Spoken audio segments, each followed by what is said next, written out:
Recorded live in the Fantasmo Lounge, high atop the Lyle Wagner Building in beautiful downtown Chesapeake. It's Fantasmo After Dark with your host, Commissioner Tony Mercer and Rob Floyd. Tonight's topic, not a movie, but one of the greatest TV shows of all time. All time. Batman, the series. Sweet. So, Commissioner. Chief Floyd. Whatever. I got nothing. Yeah. I got nothing at all. You recently just got the Blu-ray box set. I did. Which is amazing. It's amazing. Is it everything you hoped for? Actually, yes, it is, as a matter of fact. Now, as you know, for many years now, at pretty much any convention that you go to, you can buy the bootleg DVD set of Batman, which is, somebody recorded episodes off air, probably originally on videotapes, and then transferred those to DVD. So I'm sure they looked phenomenal. But but it was the only thing that was available for so long. Right. And I've wanted this series at my fingertips for so long. Oh, yeah. That pretty much every convention that I've been to, and you'll remember this for I don't know how many years now, I almost buy the bootleg Batman DVD set. Yeah. And then I don't, because I say, the minute I break down and buy that bootleg, they're finally going to announce.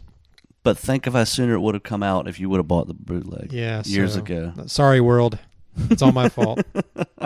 See, that's why I'm waiting for the Green Hornet to do that, because I do have a bootleg DVD set, and it is the one of the few things on DVD I have bought that has not come out soon after I bought it. Yeah, that is true. I broke the curse, I guess. I remember when you bought the Logan's Run TV series.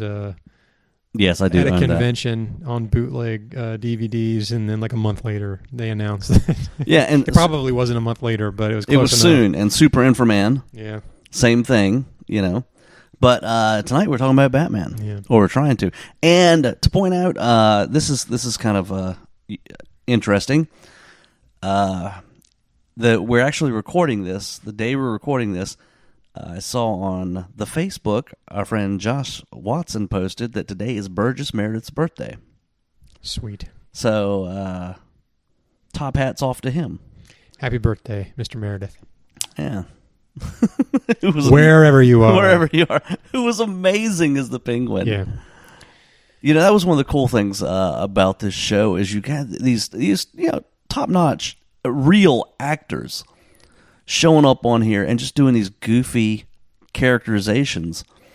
It's like we just watched a Cesar Romero episode recently here, and you see him in any other thing, and he's this Latin lover and a big stature, big man. Mm-hmm.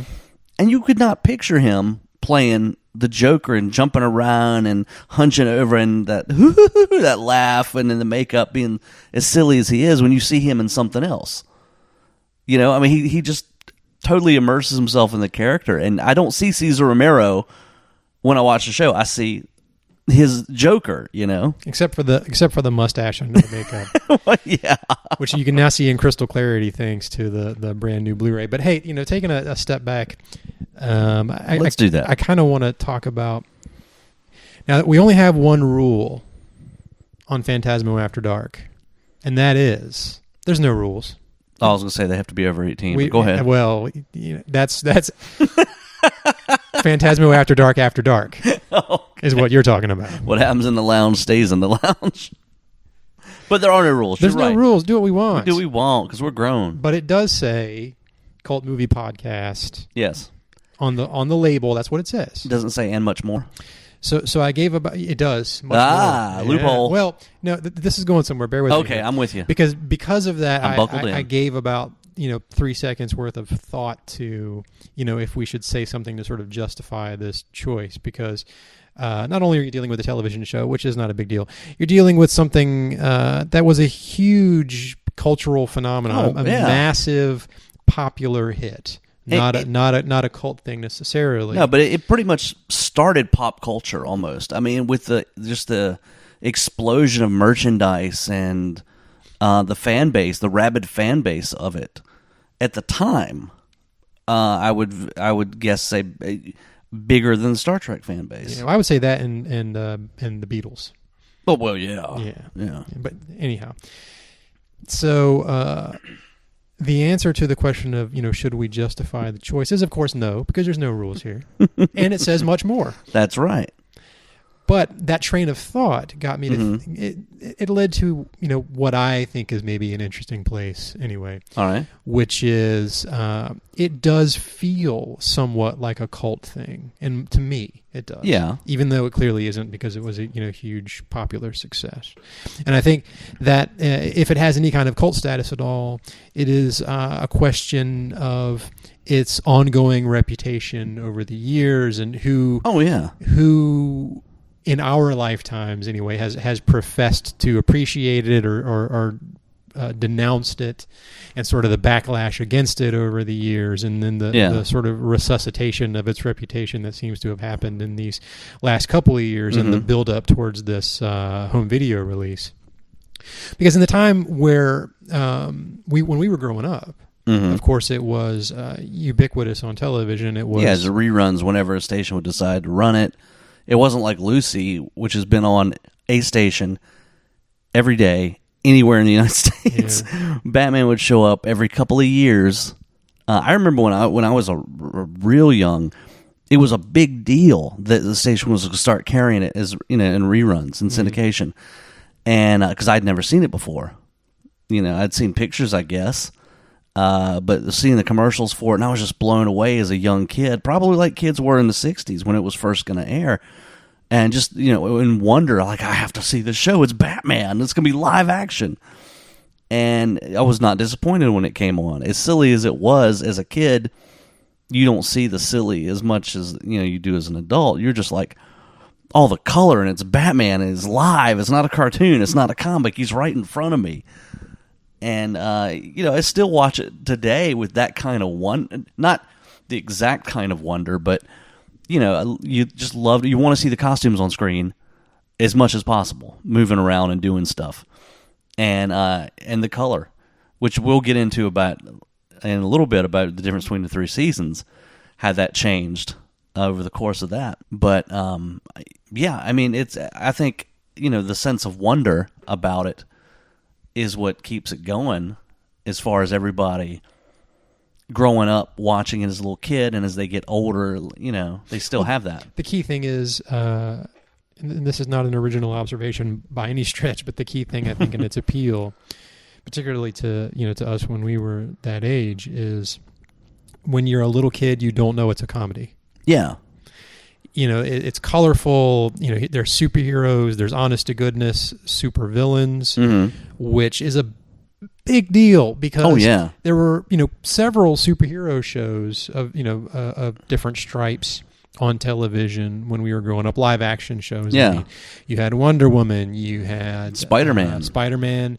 Of course, the Hulk. The Hulk. You could definitely count $6 Million Man as a superhero type show, and even the George Reeves Superman show before Batman. Yep. No supervillains. Right. So, $6 Million Man is really you had a couple of flirtations with a supervillain type character in Wonder Woman. Yeah. And wasn't there?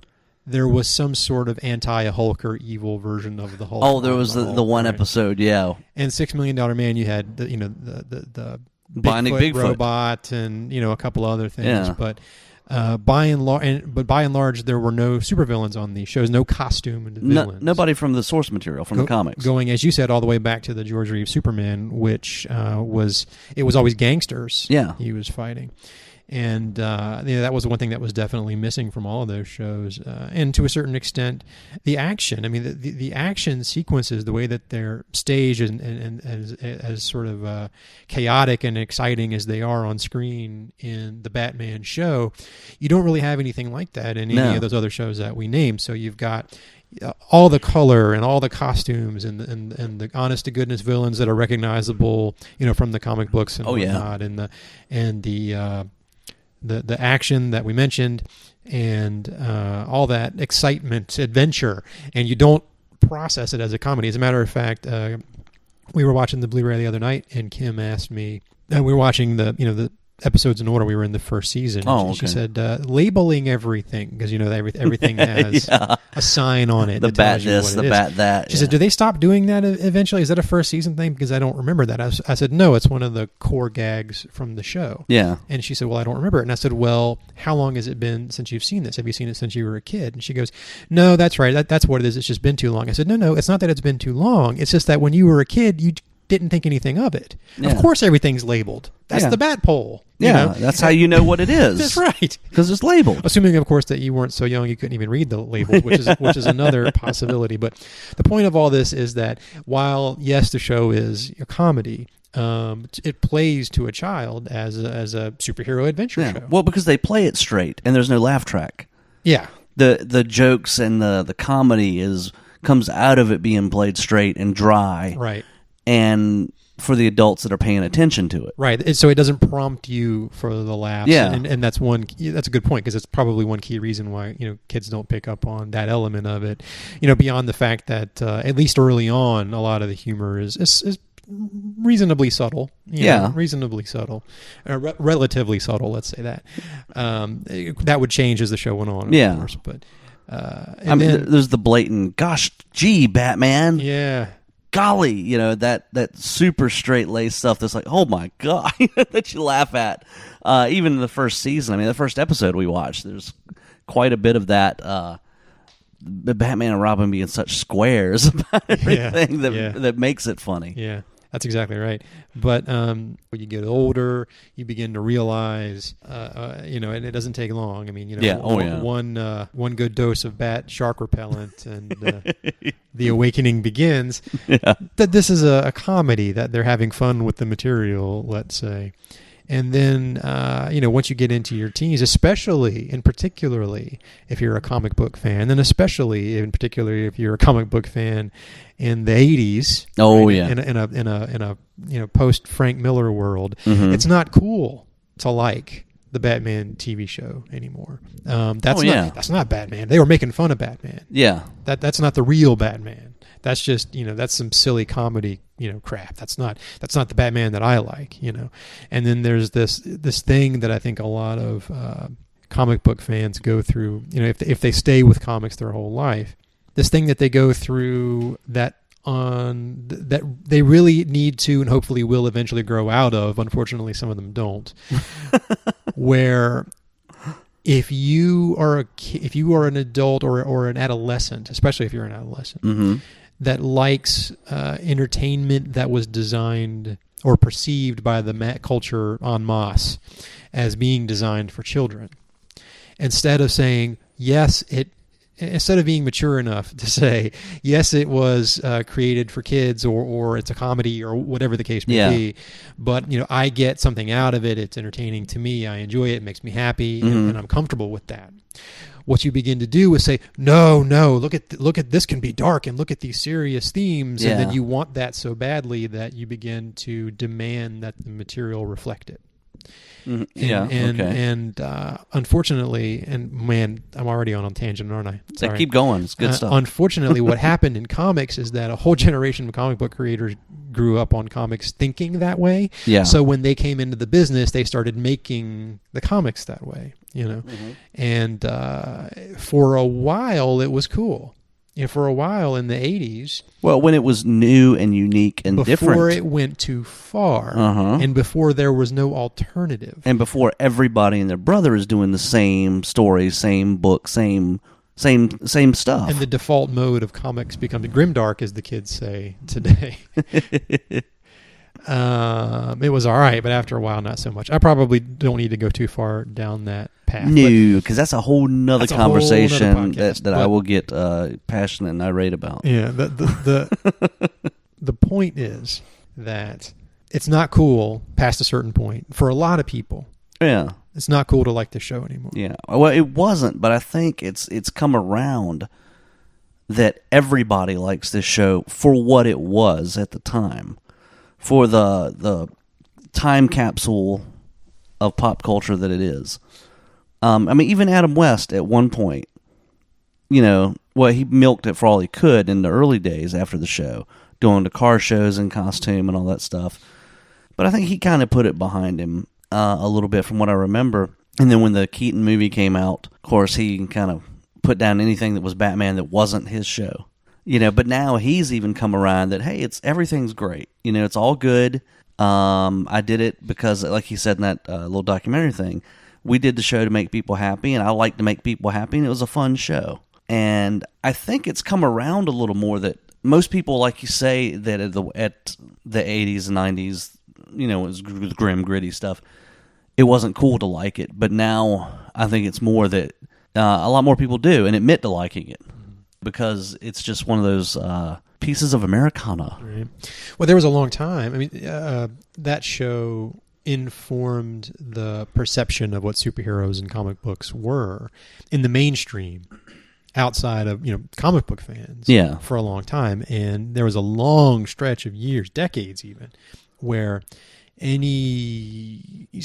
you were to see a small article on comic books, whether it was comic book creators or comic book fans or some movie or television property adapted from comic books, it would always be biff, pow, wham, comic book swing into action on Wonder Woman Saturday nights or whatever.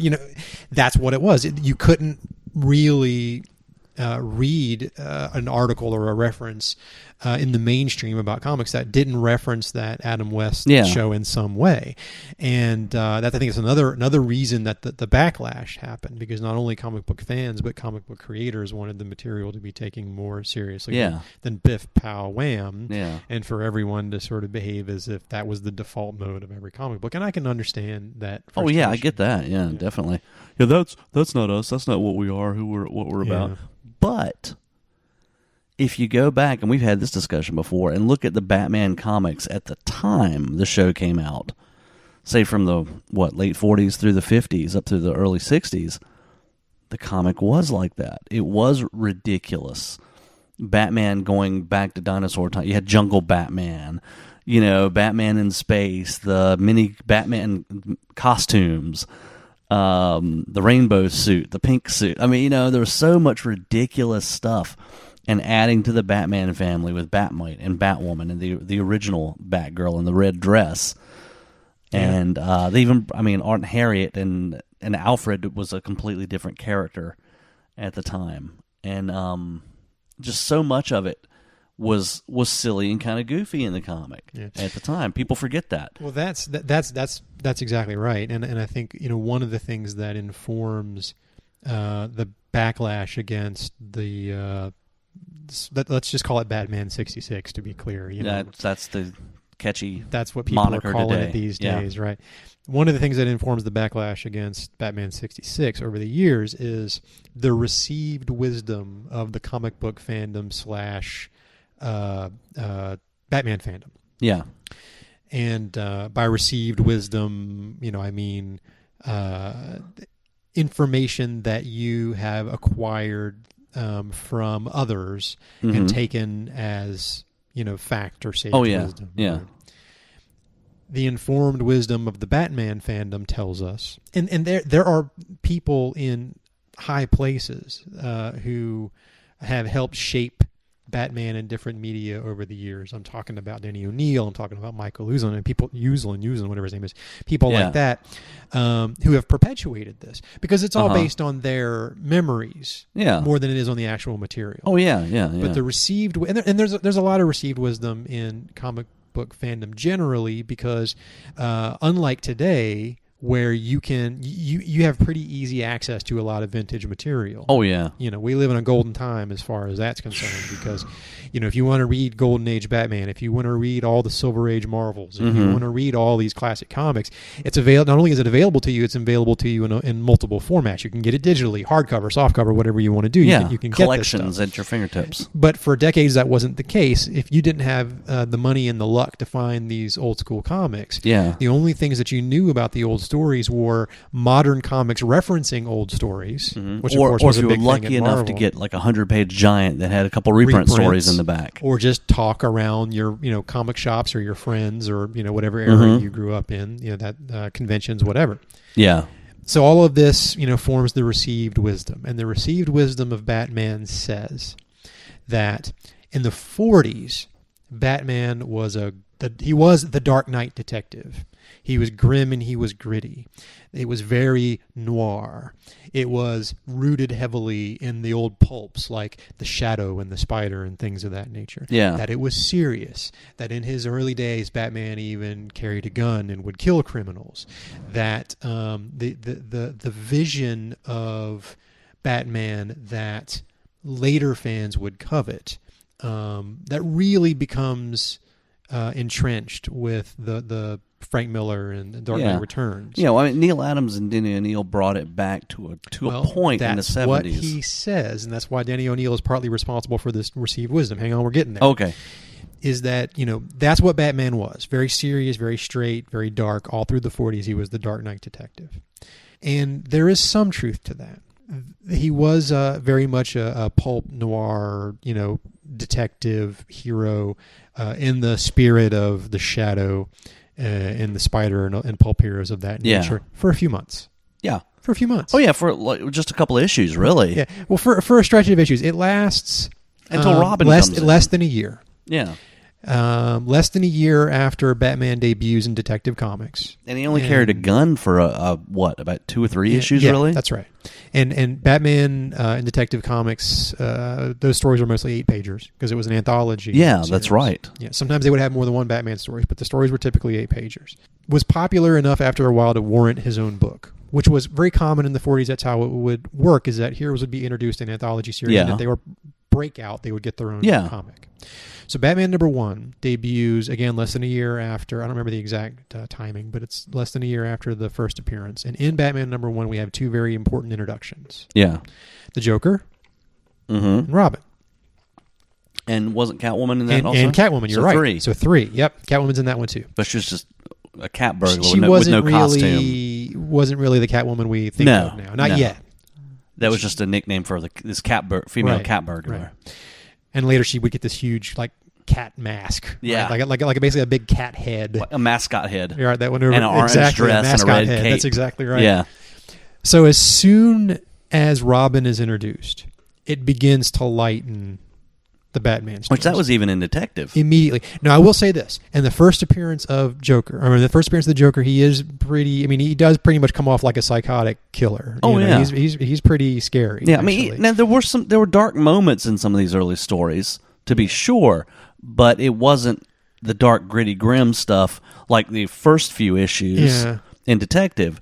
Once Robin came in, like you said, it lightens things up. But the Joker is a dark villain regardless. Yeah. And another thing that isn't really discussed about those very early, grim and gritty stories is they're kind of dull. they're a little dull. Not all of them. It depends on. Now they didn't know this at the time, but now we have reasonable scholarship on who wrote what. So the Bill Finger, and God, we could go on long tangents about this. I'm going to try not to. The Bill Finger written stuff is typically interesting. The Gardner Fox stuff, while I like the guy and some of the other things that he's done, boring. But he didn't always have an affinity for every single character he ever wrote. Depends on what he was doing. He was more of a science fiction guy. I digress. Again, point is, with the introduction of Robin, the Batman stories begin to get lighter.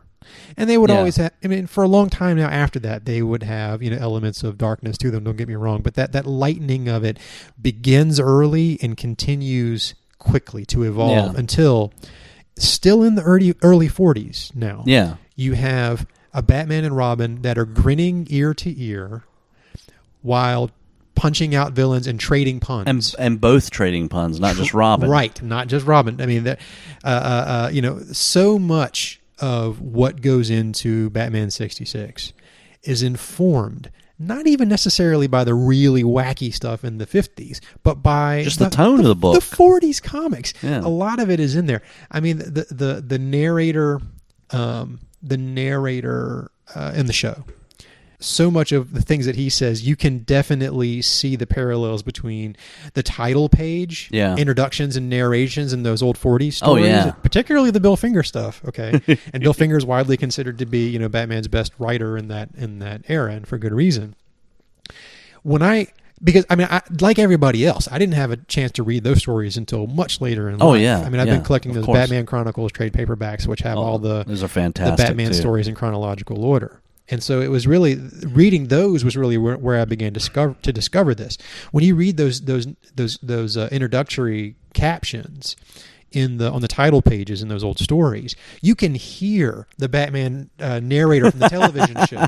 You can hear him in your head because it just fits. Right? What's this? Up to and including the fact that some of the stories were actually adapted from comic book stories, some of which went all the way back to the 40s. So, does that mean that the comics of the 40s were exactly the same as the episodes of the show? Well, no, of course not. They heightened it. They made it more of a comedy. It was definitely self-aware camp comedy. That's what it was intended to be, and that's what it was. Yeah. But they didn't have to heighten it that much. The story goes that if I remember this correctly, hey, drinking game. Oh, you said if I remember that. Okay. I just said if I remember this correctly. Taking a sip. Right. It was the success of the Superman, Adventures of Superman, Lone Ranger, that stuff that inspired folks or motivated folks to want to do another superhero show of some stripe. I think it was the Batman serials more than anything. Oh, because they re-released those too. Yep. In theaters. That's right. And it was those that inspired producers to want to start looking at maybe optioning Batman for a show. And when William Dozier was eventually hired to produce it, he went and got himself some Batman comics for research. Yeah. And when he read them, he said, now remember, it was the serials that inspired the sort of the germ of the idea to do the show. Which were not tongue-in-cheek at all. They were just straight That's right. crime stories, but the detective wore a Batman suit, more or less. That's right. But when Dozier read some Batman comics, and I have no idea if he just went and got some off the rack that were contemporary, or if he went back and got some old ones, or what he did. I have no idea. But when he read the comics, he said, reportedly, according to the legend, that you really can't do this straight, that we've got to do it as camp comedy. Because if we do this, like this, without doing it in a sort of knowing, comedic kind of way, it's not going to work. Yeah. Now, that is the sort of quote that drives comic book fans and Batman fans crazy. Well, what do you mean that you... and I can't speak to the man's taste, okay? Yeah. Could it have been that William Dozier could have read Frank Miller's Dark Knight Returns and walked away from that saying, I can't take it seriously and we got to do it as a comedy? I guess that's possible. I have no idea. But what I'm saying is that if he read any Batman comic, say after 1942 and before New Look, in the early to mid 60s, I don't really have a problem with that, honestly. Yeah. With Well, I mean, you taking that and saying, I can make a comedy out of this, you know. Oh, yeah. Well, I mean, you read some of those old issues and you get the Dick Sprang stuff with the big props. You know, the Joker has a giant typewriter and they're fighting with, you know, and these huge, enormous, you know, roadside attraction looking type of props and things. For our non-comic book fans out there and for our non-comic book historians out there, yes, Rob just said Dick Sprang. Yes, I did. And yes, it was the man's name. And yes, that's it's not a euphemism. That's awesome. But please continue. But you know, he was responsible for if I'm remembering right, the big props that appeared in a lot of the issues, the oversized, huge, giant penny or T-Rex, you know, the stuff in the Batcave.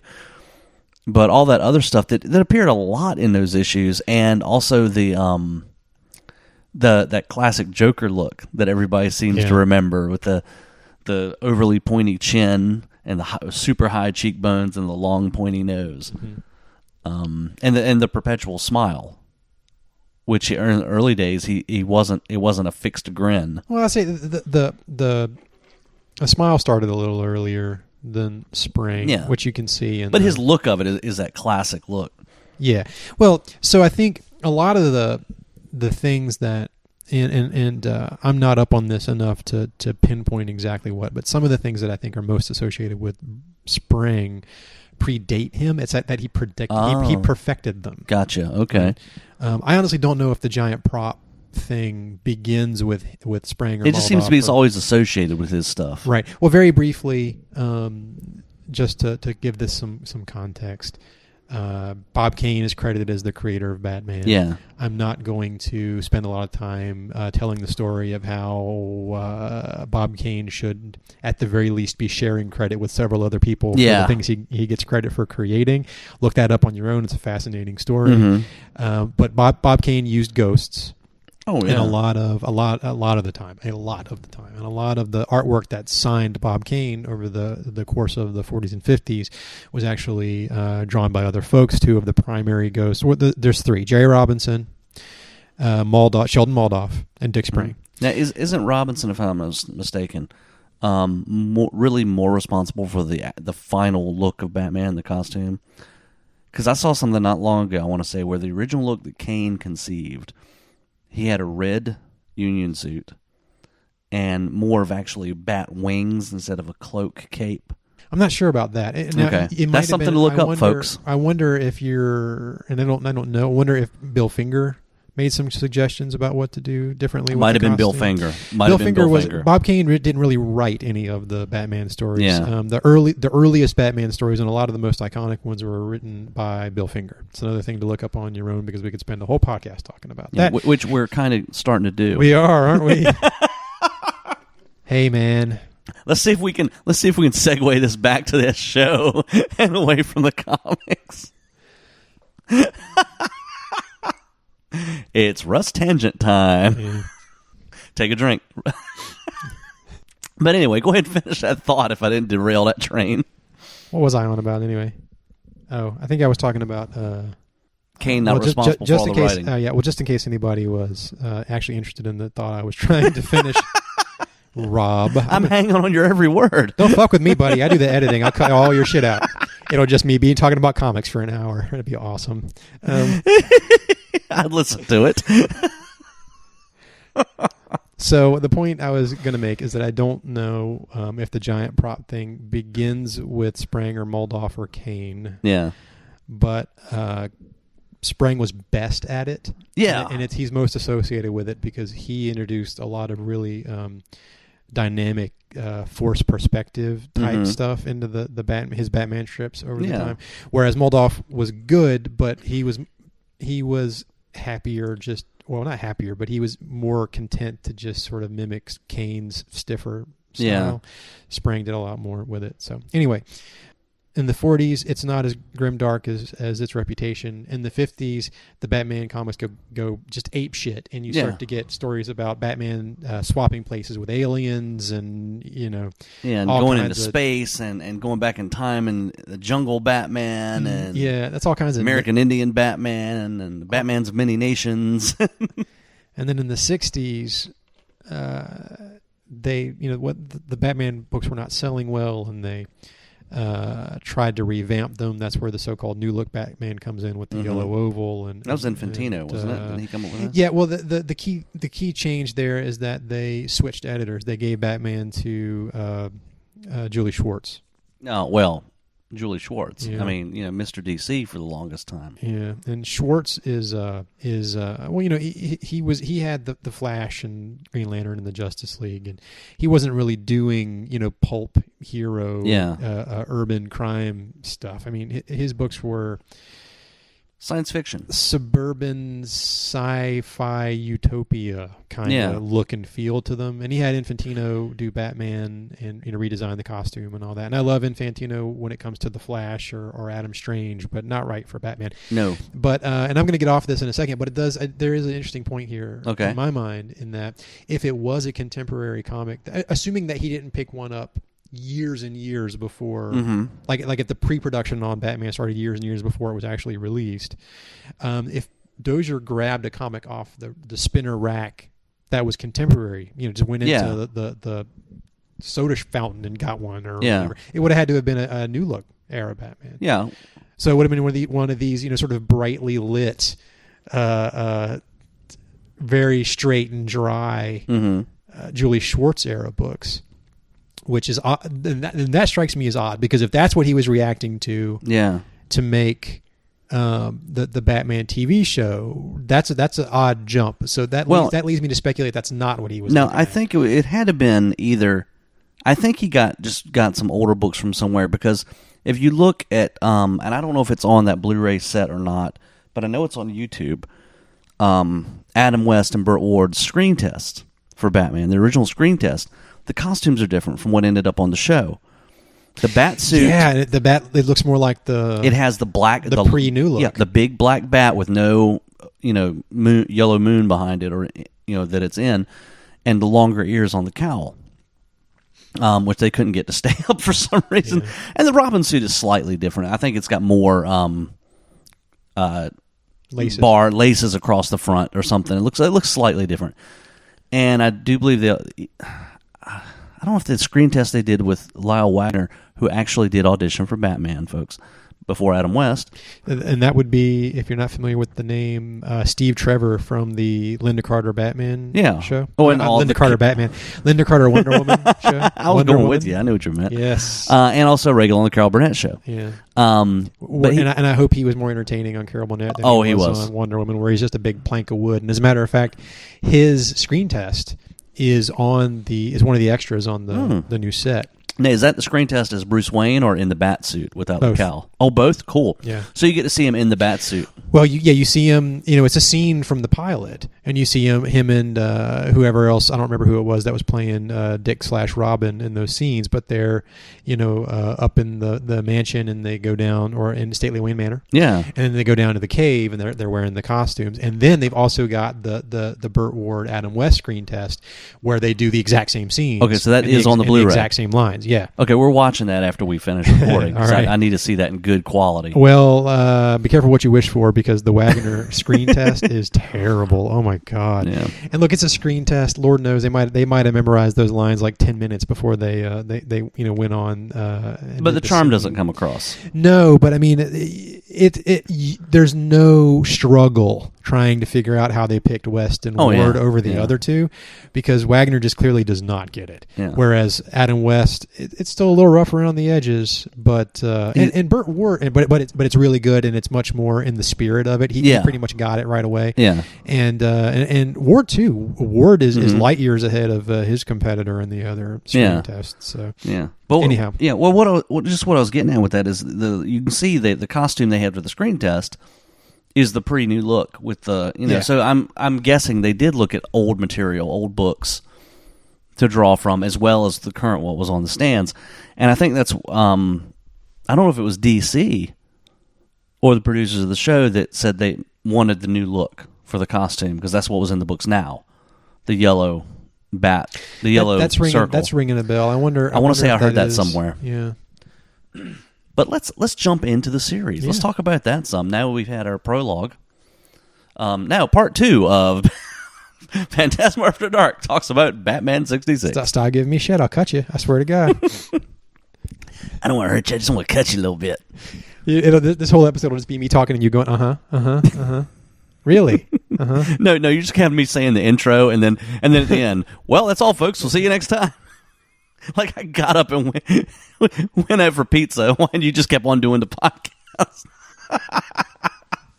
Which doesn't sound like a bad idea, actually. Pizza would be good right now. But pizza wasn't on the Batman show. All right, TV show, go. Okay. Well, we watched the first episode about a week ago. And you can see the first episode, just like any series, the first episode of the first season, haven't quite found the ground of what you fondly remember of the show. The tone and the way things are, the conventions that they set. But a lot of it was there. And a lot of it was from ground zero. But the tone of the show was a little darker in the first episode than it got to be. Well, I would say straighter. Well, straighter, yeah. I wouldn't call it dark. No, not dark, but he does mention that his parents being murdered, and you never hear that ever again in the show. His dark origin, the angst of when she, from when he came. But key point here, you don't hear it a lot in the 40s either. That's true. It just comes up once in a blue moon. Yeah. The origin story, which was initially, I believe it was just one page, right? Wasn't it just one page? Yeah, it was.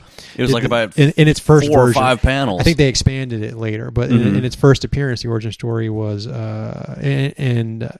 one page, and it was not published until several stories in. Yeah. Right. And aside from that, and then a revamp of it, and then certain key things like the Joe Chill story in the comics, where Batman confronts his parents' killer, didn't come up. No. Dwell on that. That the daddy obsessed Batman that comes up later. Yeah, But anyway, but in the show, you only get that in the first episode, and that there's a reason for him being Batman. Later on, he's just the do-gooder Boy Scout Batman. That we love and remember from the show. I don't think many people. I didn't remember that from the first episode until we watched it again. I remember that they mentioned it once. I didn't remember where and what the circumstances were. I just remember, probably just because I've heard it said that they mentioned it once. But I mean, what an episode to open with, though, with Gorshin as the Riddler. Yeah, and Jill St. John is his henchwoman Maul. And then Burt Ward trying to act like Jill St. John in a Robin disguise, which was just hilarious. But the Bat gadgets you get in that, you get the Bat anti-theft device on the Batmobile. And what else do we get in that? Of course, we got the Batarang climbing the building. Well, you get the Batusi right off. Oh, that's right. That was where the Batusi, the dance craze they were trying to start happen. But yeah, the thing that was revolutionary about the show, and you get it in the first episode. You get I don't know my television history that well before that, but it was a 2-parter show that ran on consecutive nights. Yeah, it was the first episode was on Wednesday, and the second episode was on Thursday. Nothing like that had ever been done before. No, I don't think so. No, and it was a cliffhanger the first episode, so you had to watch the next night to find out what happened. Same bat time, same bat channel, which wasn't said at first. No, it took a while for that to catch on, but or become a staple, I should say. But I think that's such an important. It was a great move to make it, to serialize it, to make each story, at least in the first 2 seasons, a 2-parter, and to put it on different nights, whether it be every other night or a week apart or whatever. The key thing here is that it's a half hour. And then another half hour to tell a complete story. And why I think that's key is because, we talked. I mentioned earlier the other superhero shows from the 60s and 70s. Your Wonder Woman and your $6 Million Man and your Incredible Hulk, and all of those shows have. And honestly, I would say a lot of 60s and 70s, particularly 70s, especially 70s, adventure television shows have this problem, and that it's essentially half an hour's worth of story stretched out over an hour. Yeah. Padded. It afflicts all of those shows. It's so common. When you go back and watch Wonder Woman and $6 Million Man, it's as though, and I don't know what credits they share, but it's as though they were made by the same people making the same mistakes in some ways. Well, Wonder Woman was made by, I think Stanley Ralph Ross had a bit to do with that, if I'm not mistaken. Well, there you go. I'm not sure by $6 Million Man, but I know, So to set it up as 2 half-hour parts. Yeah. Get in, get your get your setup, get your gags in, get your action in, and get move on. 2 minutes of recap. Right. At the beginning of the second episode. As opposed to long, dull stretches of nothing with nobody in costume and no action happening, which is what you get an awful lot in all the other shows. Oh, yeah. You would get a lot of those shows, and even, I want to say a lot of I haven't watched many of the superhero shows that are out now, but even some of the movies, the TV shows in the 70s were notorious for, you would have, if it was an hour show, barring commercials, we'll just say an hour, you had probably about 50 minutes of the character out of costume, story padding, boring, and maybe 5 minutes of him in costume the entire show. Yep.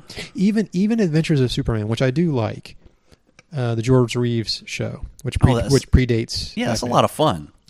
Half hour, doesn't have the hour padded affliction that the later stuff has. Half hour, mostly self-contained episodes. Yeah. Not a whole lot of Superman in them, and never any supervillains. No, right? no. You typically get 2 brief appearances, in-costume appearances per episode, was how the formula would work. So right off the bat, with the Batman show, it differentiates itself because you get a lot of damn Batman and Robin and the villains. Maybe 5 minutes of Bruce Wayne, Dick Grayson. throughout both episodes. Right. And it's interesting because for me, I enjoy Adam West generally, and I'm sure we'll talk a lot about that as we go along. But his Bruce Wayne, it's great. It's so great. He's so suave. Yeah, he's so cool. And the little bits, it's funny because the little bits of Bruce Wayne that you get, and he's so good at, as Bruce, it almost leaves you wanting more Bruce. It's which is good. That's good though. It's good. One of my favorite. It's better parts. to be sitting there going, "Gee, I could use even more Bruce scenes because those are so great." But now let's get back to Batman. Than it is to have the reverse be it, where it's like, "Geez, I only got a little bit of Batman." Yeah, which is odd. Which is so odd. But one of my favorite parts in the Batman movie, the '66 movie, is when the villains capture Bruce Wayne and take him back to their wharf lair, and he starts fighting and tries to look like he's not really fighting, kind of. But Adam West nails it, man. Yeah. I mean, that is one of the best scenes in that movie. So we're talking now about the feature film that they made that sprung from the series. Yeah. And my favorite bit with Adam West in that movie is the Miss Kitka scene. Oh, yeah. Where Catwoman is in a civilian disguise as Miss Kitka, and, the Russian reporter, or something. Right, and Bruce Wayne goes back to her hotel suite or whatever, and she's trying to seduce him, and Wayne's wearing a nice tuxedo, and I remember watching that not too long ago and saying to you that with having watched that scene, I desperately wanted after that to be able to see Adam West do a Matt Helm style. Oh, that would have been awesome. Spy series, yeah, like a tongue in cheek spy series from the 60s, because seeing him in he just wore the tux. He worked the tux. He didn't really wear did. it. He worked the tux. Much like, and I said this before, I'll say it again, Robert Wagner in Heart to Heart. I think he could have done. He's probably one of the few other people that could have done that type of Bruce Wayne at the time. But Adam West, though. Yeah. So in those early episodes, and as you alluded to earlier, in the first season, it's always funny. I mean, from the very first season, you get Batman walking in full costume into a nightclub and dancing with Jill St. John. Okay, so it's always got... But his line is, the guy says, "Table near the front, Batman?" Says, "No, I'll just walk to the bar. I don't want to seem. I want to be inconspicuous. Or I don't want to draw attention." That's right, what he says. Right. But relative to where the show would eventually go, it's straighter. It's a little straighter, a little drier than it would later become. And you mentioned also earlier about how Batman and Robin were always squares, and they were delivering these moralistic messages all the time. But early on, especially, it's really cool because I have this dual reaction to it when I watch it. When I watch Adam West specifically deliver some of those lines, where I feel like at the same time you go, "Oh God, that's hilarious," and yeah, you tell him, Batman. You teach him a lesson, Batman. And it's just West handling his business, man. He was so good at that. He was so good at being so cool and suave, but also utterly square and guileless at the same time. And playing it so straight that he wasn't nodding and winking to the audience. He was believing what he was saying and making you believe it. Right. And you're right. I mean, that's a testament to him as just an amazing actor or an amazing. I mean, maybe it was just the right part for his style of acting or something. Yeah. But it's gold. Yeah, and I would also give credit to the writers on that front, because I think or the creative folks, I should say, behind the scenes, because I would speculate, and this is speculation, but I would speculate that in that time, in that place, if they were doing a show about costumed characters getting up to hijinks and a lot of action and fighting, as they were doing in that show, they would have been required to a certain extent to have put in moralistic messages for children. It would have been expected of them, and if they hadn't done it, there would have been trouble. I mean, you hear stories about all the censorship concerns and the complaints that the show did get. Yeah. And, I mean, there's all the infamous story about the Catholic League of Decency complaining that Burt Ward's bulge was too big in his shorts. Okay. So I think they would have been required or expected on some level to put those moralistic messages in there. So to have put them in there in the way that they did, so that, hey, they're good morals. morals, especially early on, they're good messages for kids. Like I said, it's that simultaneous, oh, that's ridiculous, and yeah, Batman at the same time, right? Now that really came along more in the 70s, though, and especially with the Saturday morning cartoons. There's a fantastic book, which I think I let you borrow and forgot I let you borrow it. Yeah, you let me borrow it, and I forgot to actually read it. Yeah. But I forget, it's something Saturday morning. I forget the name of the book, but it really talks about how the weird hero cartoons of the 60s, Herculoids, Space Ghost, not so much Space Ghost, but and stuff like Herculoids, Johnny Quest, people died. They were a little darker in tone. There was no message, no moral. It was just an action show. And when the cartoons in the 70s get here, everything is a lot lighter tone.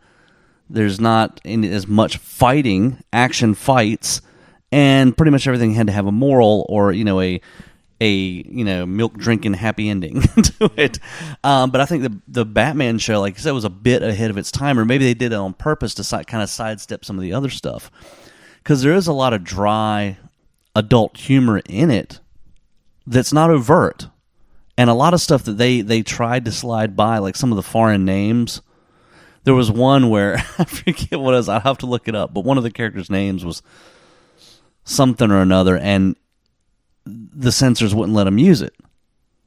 And it was an actual foreign word for something, but it sounded like something else. So they made up a name that actually sounded dirtier, but since they made it up and it wasn't a real word, I think what they used an actual foreign word for a four-letter word, English dirty word. And so, no, you can't use that. I was like, nobody speaks this language. You're not going to get it. No, you can't use that. So they made up a name that just sounded dirty, but they let that go by because it was a made-up name, But as the show goes on in the first season, it starts to lighten up quite a bit more. And in the second season, we were talking, is pretty much what most people's recollection of the show is. Yeah. Just the balls-out colors and music and the silly puns and the over-the-top. Gosh, Batman, gee whiz, you're right. Yeah. Well, the second season would seem to be the sweet spot, I think. The show has always looked good, always had great color. But they clearly spent some more money and put some more thought into the production design in the second season than they did in the first, because they were a hit and they could, Oh yeah. So there you go. But the first season, as I said, it's a little straighter and drier, and it's also a little more static, a little bit. Mm-hmm. The use of lighting and the colors, the production design, the camera work all gets more interesting in the second season. Also, the comedy gets ramped up, but it doesn't tilt over. Yeah, it just gets. Just turn the hysteria knob just a little bit more, but it doesn't tilt over into just, oh God, this is ridiculous and sort of painful in the way that it kind of does in the third season, I would say. Yeah. We, for those of you that weren't sitting here with us in Tony's living room about an hour or two ago. You mean the Fantasmo Lounge? The Fantasmo Lounge. No, we were watching in the living room. We went up to the Fantasmo Lounge to record. Yeah, you're right. I'll cut that out. Yeah. Anyway, we watched the I don't know if there was a jump to the shark episode, the classic episode, the surfing episode in the third season, where Batgirl came in the third season. That was really the reason to watch the third season, but she was barely in this at all. But the scenes that Yvonne Craig was in as Barbara Gordon in that amazing bathing suit, oh good Lord, were phenomenal. But the ridiculousness of that episode of Batman, Joker, instead of doing a real crime, he kidnaps the surfing champ of the beach so he can be the surfing champ and get all the glory and adoration of the locals and all that. That was his big motivation of this episode. Just to be a surfing champ and get everybody to like him. And then Batman challenges him to a surfing competition. So that won't happen. Instead of arresting him for kidnapping the guy and taking him to jail, And when they go to change into their surfing trunks, they just come out with the trunks over their costumes. Yeah. I mean, total ridiculous look to it. Yeah. Well, and it's not even so much a question of the plotting and what the gags are, I think that make it different and not as good as what you get earlier. It's just like you could tell they were spending more money and putting more thought into it in the second season. You can tell they're spending less money and putting less thought into things in the third. Yeah. Well, one prime example is there's only one. I don't know. Are they even in the Batcave in that episode at all? Yeah, briefly. Okay, so they're briefly. Well, they already had those set. They had the Batcave. They had the Wayne Manor set. But the only other set you see in this episode is the inside of that bar, the Hang Five. The rest of it is on location, on the beach, the entire episode. And that was free. You didn't have to spend any money on that. Except the one where they go, I don't know if it's in the Hang Five, but they crash through that window that's just kind of a window suspended in the air. Yeah. There's no wall or something. Well, it's not even necessarily that it looks bad. It's that, although I understand that there's episodes from that season where there's, windows hanging in space in front of black curtains and things like that. Yeah. But it's not even so much that it looks bad. It's just there's a certain verve that's missing from it, and you can feel it. And it's sometimes difficult to put your finger on exactly what it is. The lighting isn't as interesting as it is in the second season, for one thing. Really, it's the same thing, and we talked about this earlier, that it follows the same trajectory as Star Trek does, the original Star Trek. In the first season, it looks great. The stories are a little drier, a little straighter. Yeah. In the second season, it looks even better, and the lighting they hit and their the camera work stride. gets even better, and it gets. Shatner's hair piece looks better. Actually, I like first season Shatner. Do you really? Better? Yeah, I do. I'll have to go back and look. And see, in the first, oh god, this is really nerdy, but in the first. Especially in the first half of the first season, he's got that real high and tight military. And he looks better that way. By the time you get to the third season and he's got the shaggy late 60s, early 70s, shave your damn neck bill hair. Oh, God, I can't stand that. But all that's getting cut out. Nobody needs to know that I sit there and give a shit about Shatner's hair from season to season. And I really do, people. I really do. No, you're leaving that in. But you try to say, no, this is really nerdy. Have you listened to the shit we've talked about on the last 3 or 4 podcasts? No, well, my wife can tell you, like, we'll sit down and watch third season Star Trek episodes, and I will just pause and start just bitching at the screen. God damn it, Bill, cut your hair. I hate it. Look, you are to Shatner's hair like I am to costumes and props, okay? You know how picky I get about that shit. Oh, God. That's not the one they were using in that episode. This one was built by so-and-so. I mean, I'm mortified right now. Anyway, so what were we talking about? So it's the same trajectory. In the second season of Star Trek, things get... Actually, in a lot of ways, I prefer the first season, but the second season has a lot of the episodes that are the ones people remember best. Trouble with Tribbles, for example. It gets funnier. Classic stuff. It gets funnier. It gets poppier. It gets a little more swinging. And that stuff stands the test of time more than the other stuff. Which is a straighter, more straighter science fiction approach. And again, it looks really good. Then you get to the third season where the budget's getting slashed, and they brought in Fred Freeberger, and Gene's not really in it much, or is not as hands on as he had been, and.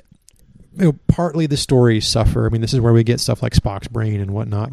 And the Surfing Batman episode is the Spock's brain of the Batman show. The look of it, I mean, the sets get cheaper, and the lighting is not nearly as beautiful and dynamic as it was in the first 2 seasons. Which it might not even be a question of the Enterprise sets. I mean, the location or the alien planet sets are definitely cheaper. The Enterprise sets don't look any worse, but they're not lit as well, so they seem to look worse.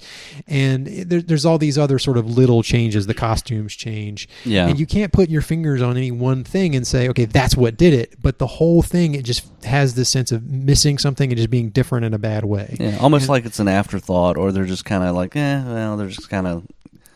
And I think that's riding on seems to be the same thing that happens to Batman in the third season. But But with that said, those episodes, at least the ones that I've revisited so far, they're thoroughly entertaining. Oh yeah, much like many of the third season Star Trek episodes, they just don't hold up to what came before. Yeah. That's all. I got one thing to say about that. Batgirl. And then there's that, because Yvonne Craig makes many things that are bad good. Yes, she does. It was a smart move to bring her in. I mean, it wasn't like bringing Cousin Oliver in to save the Brady Bunch, And no offense to Robbie Riss there, but I mean, Batgirl. It was from the comics. She was in the books, and it was a great addition to the show. It did revive it a little bit, and she was lovely to look at. Yeah, and more color because they made her costume that shiny, spandexy, sparkly purple, which the show was all about color. Yes, and tight, very tight, and tights. Yes, and there really is something about. I don't even know how to phrase it. I never know how to put this. Is it 60s glamour? I mean, call it what you want. But there are beautiful women in film and television in every era, film and television. Oh God, yes. Pop culture and generally. But something about the 60s, man. Something about the 60s. Yep. Something about the style, the way the women carried themselves by being sexy, but not like they were trying to look sexy. Yeah. They just were. Well, as much as I appreciate something like a Mamie Van Doren in a cashmere sweater, and who doesn't? Which is a lot. There's a very exaggerated sexuality in that recedes somewhat in the 60s. Right? Yeah, it was more of a smoldering undertone of sexuality, and we've said this before. Prime example of that. Barbara Bain in Mission Impossible. Yeah. I mean, that's like the gold standard, I think.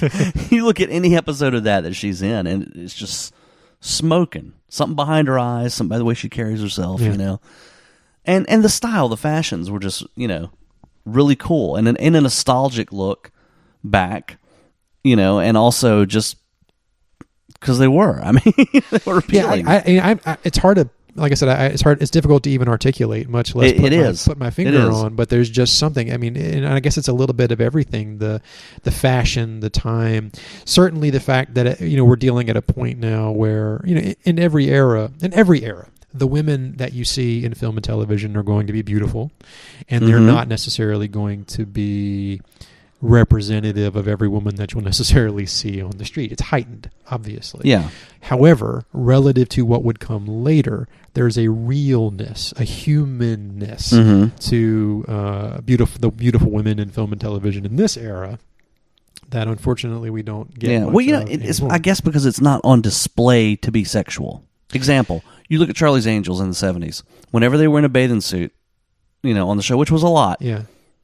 The camera made sure you saw them in the bathing suit. Yeah. They were posed, and it was the shortest, skimpiest bathing suit you could get away with on television, and they were in it a lot in the camera's face. This episode where Yvonne Craig is in this one-piece bathing suit, but it has this fishnet panel in the front with this bow right over her cleavage, but you still see the cleavage enough. And she's just sitting there enjoying the sun, watching the surf, smiling.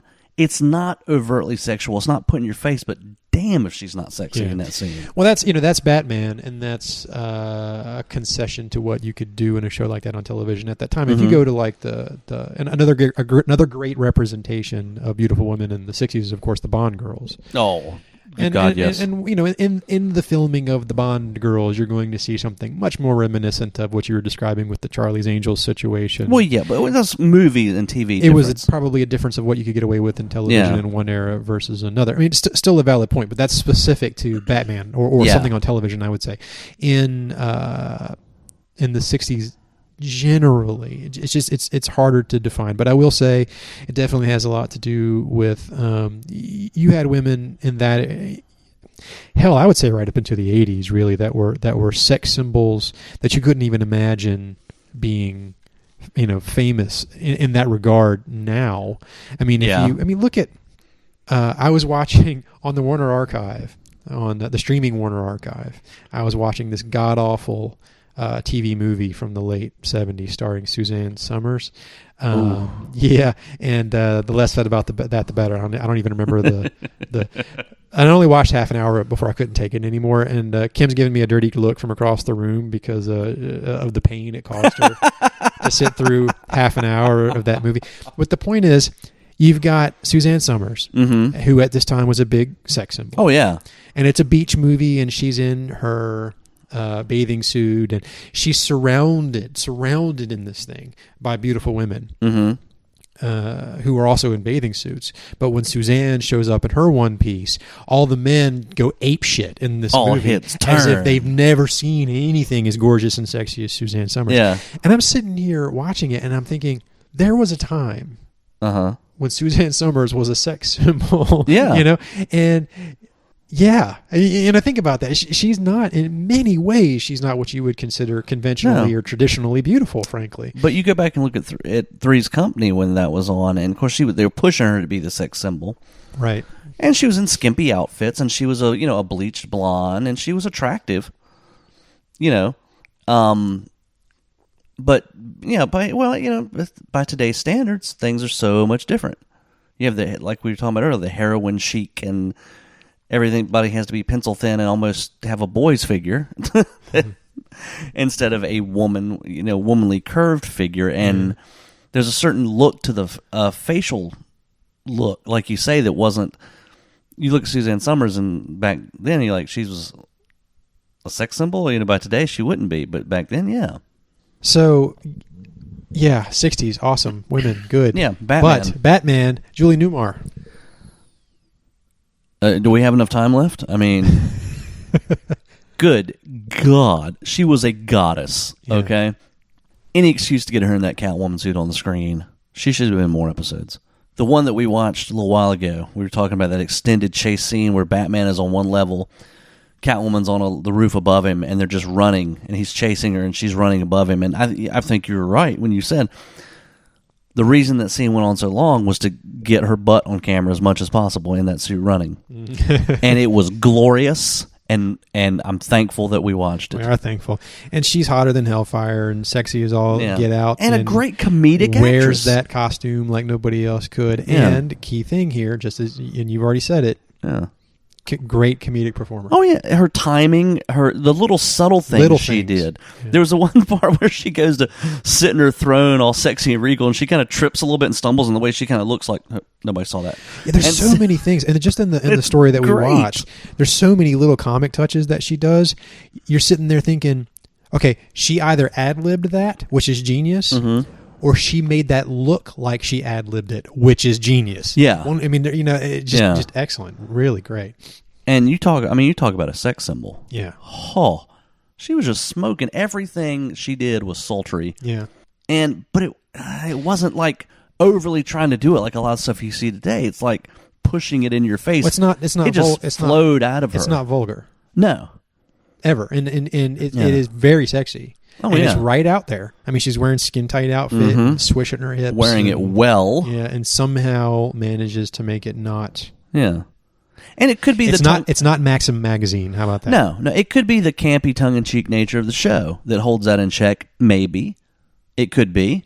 Well, it might have been that demanded it of her, but I would say, it isn't the comedy surrounding what she's doing that keeps it from being vulgar. It's just the way she handles herself. Yeah. And no offense to the Kit fans out there, but Julie Newmar was the Catwoman. No contest. Now, Lee Merriweather in the film did a great job, but Julie Newmar kind of just set the standard. Yeah. Well, the three of them are playing three different flavors of Catwoman. They're not really the same character. Yeah. Her Miss Kitka, like you said, was enjoyable to watch. Yeah. Every second she was on the screen as Miss Kit because she was smoking. Yeah. Her Catwoman, I think you hit on the head, was just a different version, different take. Good thing it wasn't the mascot head Catwoman from the early comics. And a little side note, I had fortunate enough, I had the opportunity to meet Lee Merriweather again earlier this year in the Williamsburg Film Festival. And she was a delight. Just was it this year or was it last year? Last year, I think. It was last year, yeah. And she's just a super nice person, fantastic. So much fun to talk to. And did I ask her about working on the Batman film the whole time we were there? No, I did not. When I finally got a chance to talk to her alone for about a good half hour, 45 minutes, what did I ask her about? Batman? No. Barnaby Jones? No. Being Miss America? No. I asked her about Match Game and Battle of the Network Stars. And she talked to me. She went, oh my goodness, I haven't thought about that in years. And then proceeded to talk for about a half hour or so or more. And it was delightful. She was fantastic. So now we've named three things that Rob and or I really tend to nerd out about. One individual each, and then our unified dual obsession. That's right. So for me, Bill's hair and Star Trek. Yes. For you, costumes and superhero yes. movies, TV shows, whatever. Yes. For both of us together, Battle of the Goddamn Network Stars. Which we may have to do a little 2.0 podcast on that, because talk about pop cultural time capsule. And I can relate a little inside dope on that from The Horse is Mad, Lee Merriweather, who was in the thick of it. I got a couple of good stories from her about that. But back to Batman and the TV show itself. I mean, we'll get into the movie a little bit more as we keep taking side trips. But Julie Newmar being the Catwoman of the show and setting the tone and the pace. We had one more. No, I'm sorry, two more. Two more villains that were played by multiple actors. Yeah. The Riddler, who Frank Gorshin, first episode, amazing choice for the first episode. Yeah. I would have picked the Joker if it was me, but using Gorshin and what he did with the role. There's shades of Joker in Gorshin's Riddler. Oh, there is. He plays it a lot more, like the Joker in a way, all the maniacal laughing all the time. Yeah. But he made it his own, made it his own character. And then you go and you get the episode, which I have not watched in years. I don't know about Gorshin, if he wanted more money or had another project going, but he couldn't make it. Yeah, probably just busy. As he was working. He was working. I know that's why Newmar wasn't in the third season as Catwoman, because she was doing something else. We get Gomez Adams himself, John Astin, playing the Riddler. Completely, totally different take. Probably closer to the book, the comic. Not as maniacal. More of kind of not really a smart ass, but here's my riddle, figure it out, you do-gooders, you. Yeah. And again, just like Julie Newmar is a definitive Catwoman, Gorshin is a definitive Riddler, with all respect to John Astin, of course. Yeah, amazing actor. I've seen him do other thing. I saw him, I want to say, do a reading as Edgar Allan Poe, reading The Raven and in makeup and all, and it was amazing. So far removed from Gomez, who everybody associates him with, But definitely, his Riddler left a lot to be desired. Yeah. It didn't quite fit with the show. Even him trying to do his big Gomez maniacal eyes, it just wasn't Gorshin. Yeah. But that's one of the. I mean, as you said, the show was peopled with strong, established character actors, and that's probably one of the drawbacks of having your show being peopled with strong, established character actors, is that they're busy and they have other work, and if between seasons they get hired to do something else, which I think is exactly what happened here. Probably, and the show has to go on. Yeah. And the thing about it, the first season, once it became a hit, then everybody and their brother wanted to be on the show. Yeah. And you got huge, huge names on the show. Wait, let's get real quick. Let's hit the other villain that was played by three, much like Catwoman, I think, was played by three different actors. Wasn't it? Mr. Freeze? Mr. Freeze, yeah. And you had, who was the first one? Was it George Sanders? George Sanders, and then Eli Wallach. Yeah, how about that? Eli Wallach played Mr. Freeze, and who was the last one? I don't remember. Oh, geez. Okay, we got to find that out. We'll edit that back into this right after I said it. And the three actors were... But let's go down the list, and which I just have in my head, and I'm not looking at on an electronic device here. Nope. But aside from the reoccurring standard cast, I mean, Cesar Romero is the Joker. I think we talked about that earlier. Yeah. Just amazing what he did with it, knowing and seeing the other straight work that he did. You never would have thought of him as the Joker, but man, he did something with it. Burgess Meredith, always a joy. Love Burgess Meredith. His little asides, his little talking under his breath, seemed like ad libs were just remarkable. Yeah, the Penguin. Yeah. And you've got, actors like Victor Buono, Ann Baxter, Vincent Price. Jeez, let's see. It goes on. Carolyn Jones, Cliff Robertson. So Gomez and Morticia both appear in Batman, everybody. Yeah. Uncle Milty, Eartha Kitt, Don Red Barry. Jeez. Let's see. David Wayne. So that would be son of John, David Wayne. Yeah. Rudy Valley, Glennis Johns, Jock Mahoney, Lynn Peters. Actually, no, I'm thinking Patrick Wayne. Patrick Wayne, yeah. I always do that. What was it? Who? I was letting we you were guess. talking about that the other night when I was I made a joke about David Wayne being Sinbad in the 70s or something. Cutting that out. Anyway. Though I'd like to see that. James Brolin was on an episode. No, 3 episodes. James Brolin, Terry Moore. God, I mean, the list goes on and on and on. All these people that show up. And some of these are just in one episode. Ethel Merman. When Ethel Merman is a villain in your show, that might be... Is that 3rd season? That might be the Jump in the Shark season. I'm just wild about Batman. God, Gary Owens, repeatedly, is a voice on the radio. George Firth. Okay, George Firth, so you may not know, I love seeing George Firth on camera. Character actor, 60s and 70s. But George Firth, to my mind, will always be the guy in Cannonball Run doing that poem when he meets Farrah Fawcett against the Cannonballers. The automobile, and then was that Terry Bradshaw and Miltel's rev up their car and it blows the windows out and knocks him down. And he's always just getting crapped on by him the whole movie. But George Firth, one of those faces, you've seen his face somewhere. Woody Strode was an episode of Batman. Norman Alden, very important in comic book history. He was henchman number 1 in 2 episodes of Batman. Norman Alden was also Frank, who ran the Electra Cave and Electra Woman and Dinah Girl, and he was the voice of Aquaman on the Super Friends. Sid Haig did an episode of Batman. Otto Preminger is Mr. Freeze. Did we say that one? Otto Preminger was one of the... Otto Preminger. That's what I was looking for. That's why I was going down through this list. Yes. Yep. Director Otto Preminger. Otto Preminger was friggin' Mr. Freeze. Shelley Winters, Art Carney, Van Johnson. But yeah, Otto Preminger, Eli Wallach, and... George Sanders. 3 Mr. Freezes. And did any of them distinguish himself from the other as Mr. Freeze? And I have to rewatch the other 2, but the George Sanders Mr. Freeze is kind of boring. Yeah. Oh, here's another thing I meant to bring. Oh, Victor French turned up as one of the villains. Rob Reiner had a cameo as delivery boy on one episode. Delivery boy. Yeah, delivery boy number 1 apparently. Let's see, what was it? Bob Hastings, who figures into Batman lore later on, played Major Beasley in one episode. Now, Bob Hastings, you may ask, who was Bob Hastings? Who is Bob Hastings? Bob Hastings, one episode of Batman 66, later on was the voice of Commissioner Gordon on Batman the Animated Series, for however many years that was on.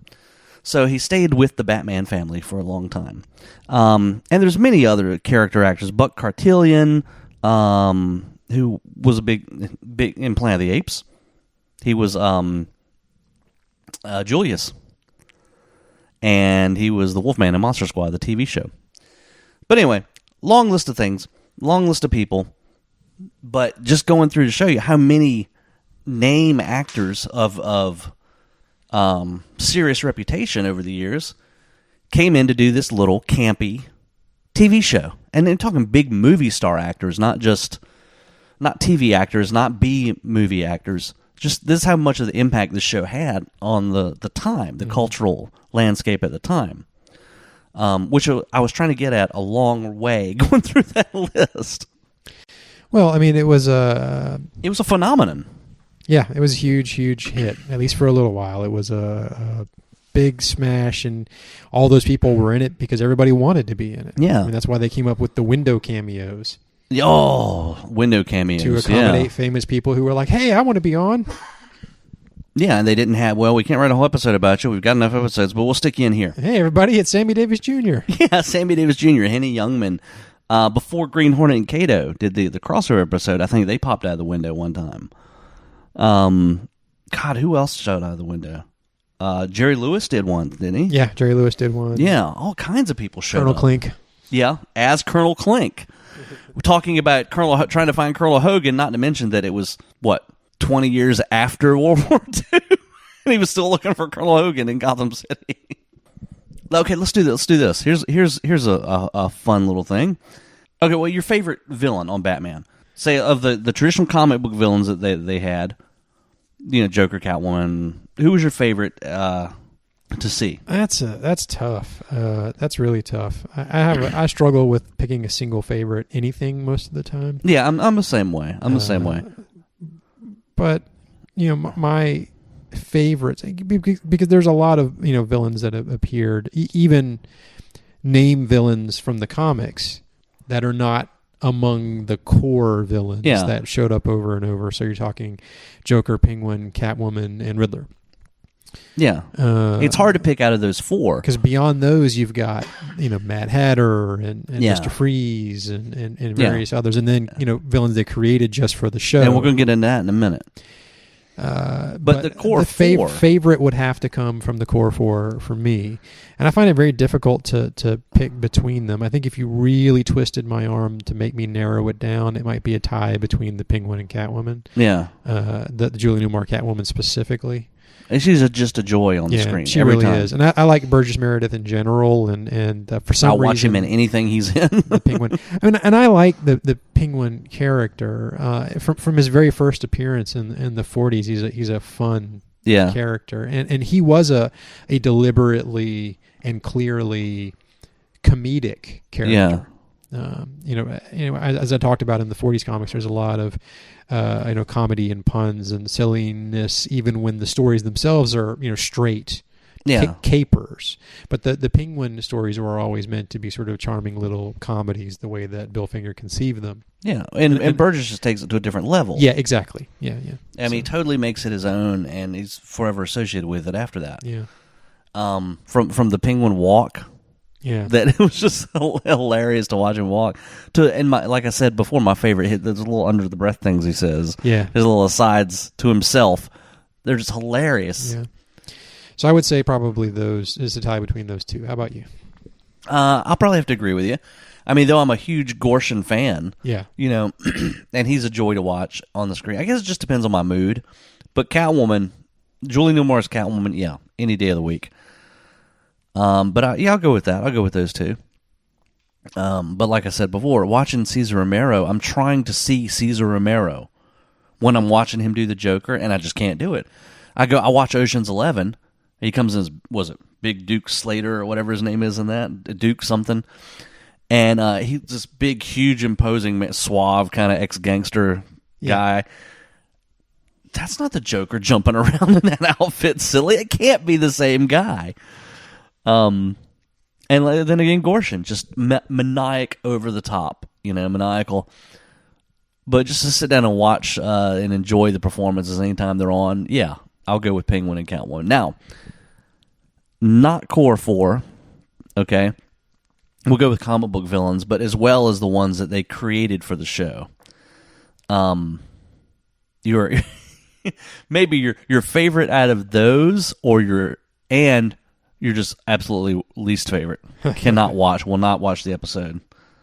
I don't know if there's any can't or won't watch least favorites. I don't think or just cringeworthy. I don't think any of them offend me that badly. Well, I'll tell you one. One that I like that I didn't like as a kid watching it. What's that? But I enjoy it. King Tut. Ah, yeah. Victor Buono is King Tut. I did not like it as a kid watching it, but now just watching him, his performance is fantastic. It's almost like the Burgess Meredith. And what he does with it and his little asides and how he plays it. It's a lot of fun. Well, I got to give it to Egghead because Vincent Price. Oh, well, yeah. Yeah. Vincent Price. That's a class by himself, though. Yeah. I mean, Vincent Price, and he's also one of those guys that can go, kind of like Roddy McDowall, I think. And I'm not saying I'm not saying this about the Batman show, but he can go from playing A-list material, films, feature film A-list material, to doing B-grade pictures that are pretty much crap and doesn't hurt his reputation, goes right back to A-list pictures type of thing, but always gives it 110% in either role. Yeah. Whether it's goofy, over-the-top Dr. Goldfoot or, more serious horror fare, The Fly, or even the Corman stuff, where the Corman Poe stuff. I mean, Roddy was the same way. But yeah, Vincent Price, class by himself. I was not a big fan of Shame, the Cliff Robertson cowboy character. That just kind of bugged me, even though he does a good job with it.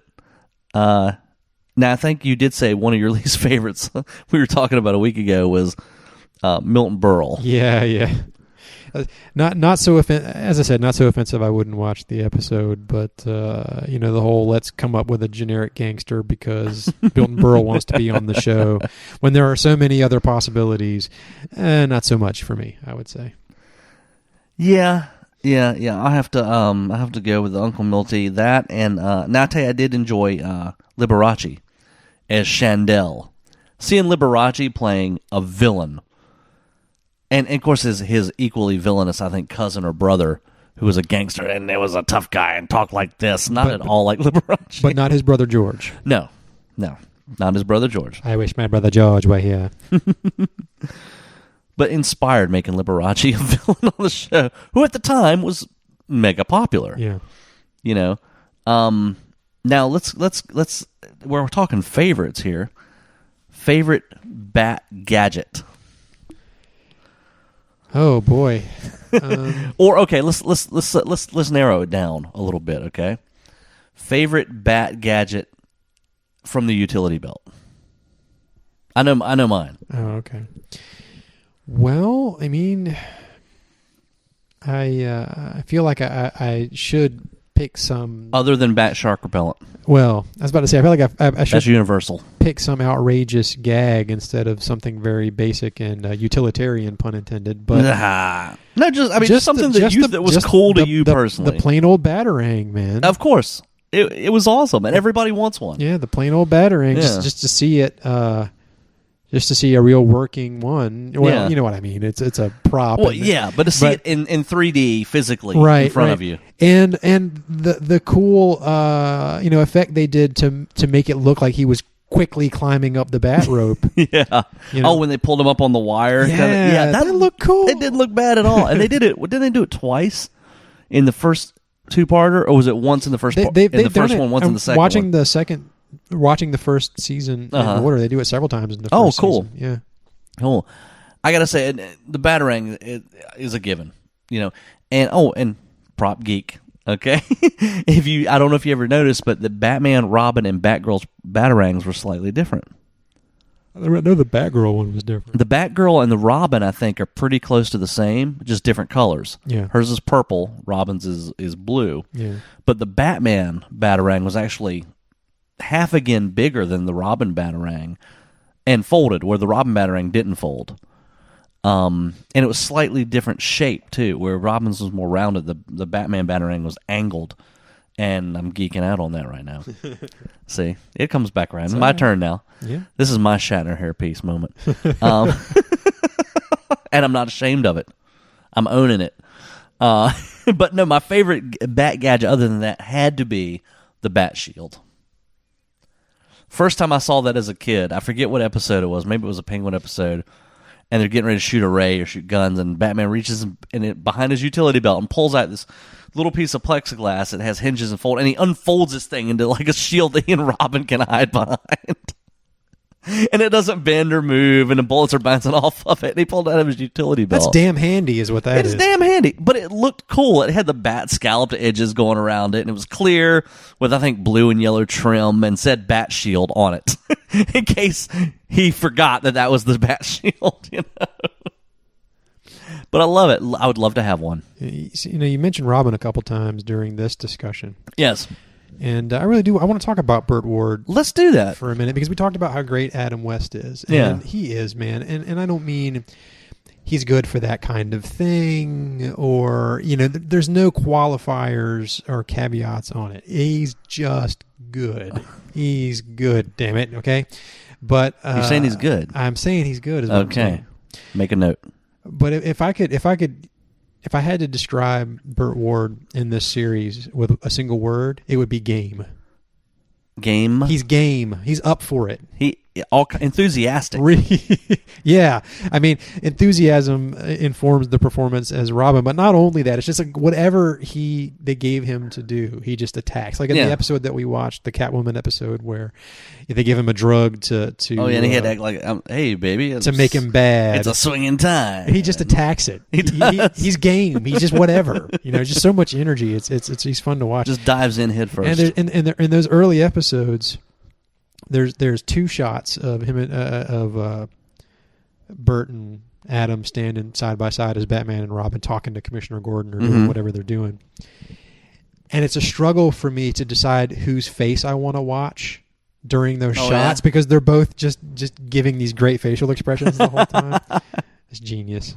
But Burt Ward, I don't know. He doesn't really give. I don't know that he gets. I mean, he was the co-star of the show, and the set the girls aflame in his day, from what I understand. But in the discussions of the show since then, I mean, you hear Adam West a lot, and rightfully so. But I don't know that Burt Ward gets fully the credit he deserves for being as important as he was to the show, not only as the character was, but as his energy and enthusiasm and game for it all nature. Yeah, well, I think because he doesn't. I mean, even though he plays it straight and square, like Adam West did, I think his enthusiasm as Dick Grayson and Robin, that, gosh, Batman, let's go. You know, I think that carries him a little over the top for some people, where Batman the whole time is just straight and smooth. He doesn't get to be cool. Stoic. He doesn't get to be cool like Adam West. Yeah, does. you know, he's the kid, the protege, okay, George, that character. Yeah. But he's gosh, Batman, you're right. Even though in the first episode he solves all the riddles before Batman does, except for one, I think. Well, and you're right, and I see that for sure. But I think, again, it's a deceptive thing that because he's that, it's easy to dismiss him to a certain extent, but dismiss him when you're giving out credit, I should say. Yeah, and I think that's what happens. Or forget him when you're giving out credit. Yeah, I think that's what happens to the general public. And I think you're right. The way they view it. But without that, the gag doesn't fully work. It's essential. Oh, yeah. Yeah, well, I was just thinking that, that it's the combination of the two is what makes it work. Right. There's the balance. There's a couple of bits. There's a couple of Bruce and Dick bits in the early episodes that just crack me up, where Dick is frustrated because he doesn't want to study French or whatever language he's trying to study for school, and he says, "Oh, do I really have to study this?" And Bruce says, "Now, Dick, I'm surprised at you. Language," he said, I don't remember exactly what he says, but he says something to the effect of, if we all spoke each other's tongues, it would bring us just that much closer to world peace. Yeah. And you buy it. And well, he says, "Gosh, Bruce, you're right." And he's all suave. Yeah. But the cherry on it is Dick saying, "Oh gosh, Bruce, of course you're right." That's what you need. That the gag doesn't work without it. And his face when he says it is what sells it, though. Like he's genuinely disappointed with himself and resolved that Bruce is right about this whole language is important thing. And that brings up makes me think of another point too about how this Batman is a lot like the Adam West Batman. Knows everything, knows something about everything. Yeah. Any subject that comes up, he knows about it. He can do it. He can speak any language that comes up. He can do any thing that needs to be done. And they brought that into the Brave and the Bold cartoon series that was on recently. That was one of the best Batman cartoons ever, in my opinion. Where what I call the James Bond Batman, where he can do everything. He can do anything. And of course he can. Why? Because he's Batman. Because he's Batman. That's the only reason. Because Batman. And the Adam West was like that. Yeah. He could speak, like this one episode we were watching where he speaks some Spanish to Robin. Asks him something I can't remember, and he speaks. And he says, "Oh, gee, Batman, using your Spanish on me or something." And he's like, "Yes, Robin, it's important to know." Like that. And the same thing. Yeah. But he plays it so smooth and so straight that, of course, he knows how to do that because Batman. Now, we went into the villains. We went into let's talk about a couple of the other characters. Alan Napier's Alfred.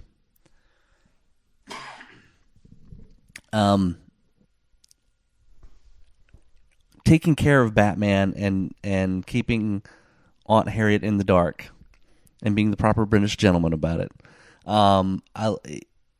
It kind of set the the standard for what everybody thinks Alfred is in Batman, I guess. But I love the episode where I think it's a Joker episode where he plays his cousin, who is identical except without the glasses, and is a night watchman with a thick Cockney accent and more of a gravelly voice. And it's like, oh, Napier stretching his legs a little bit. You know?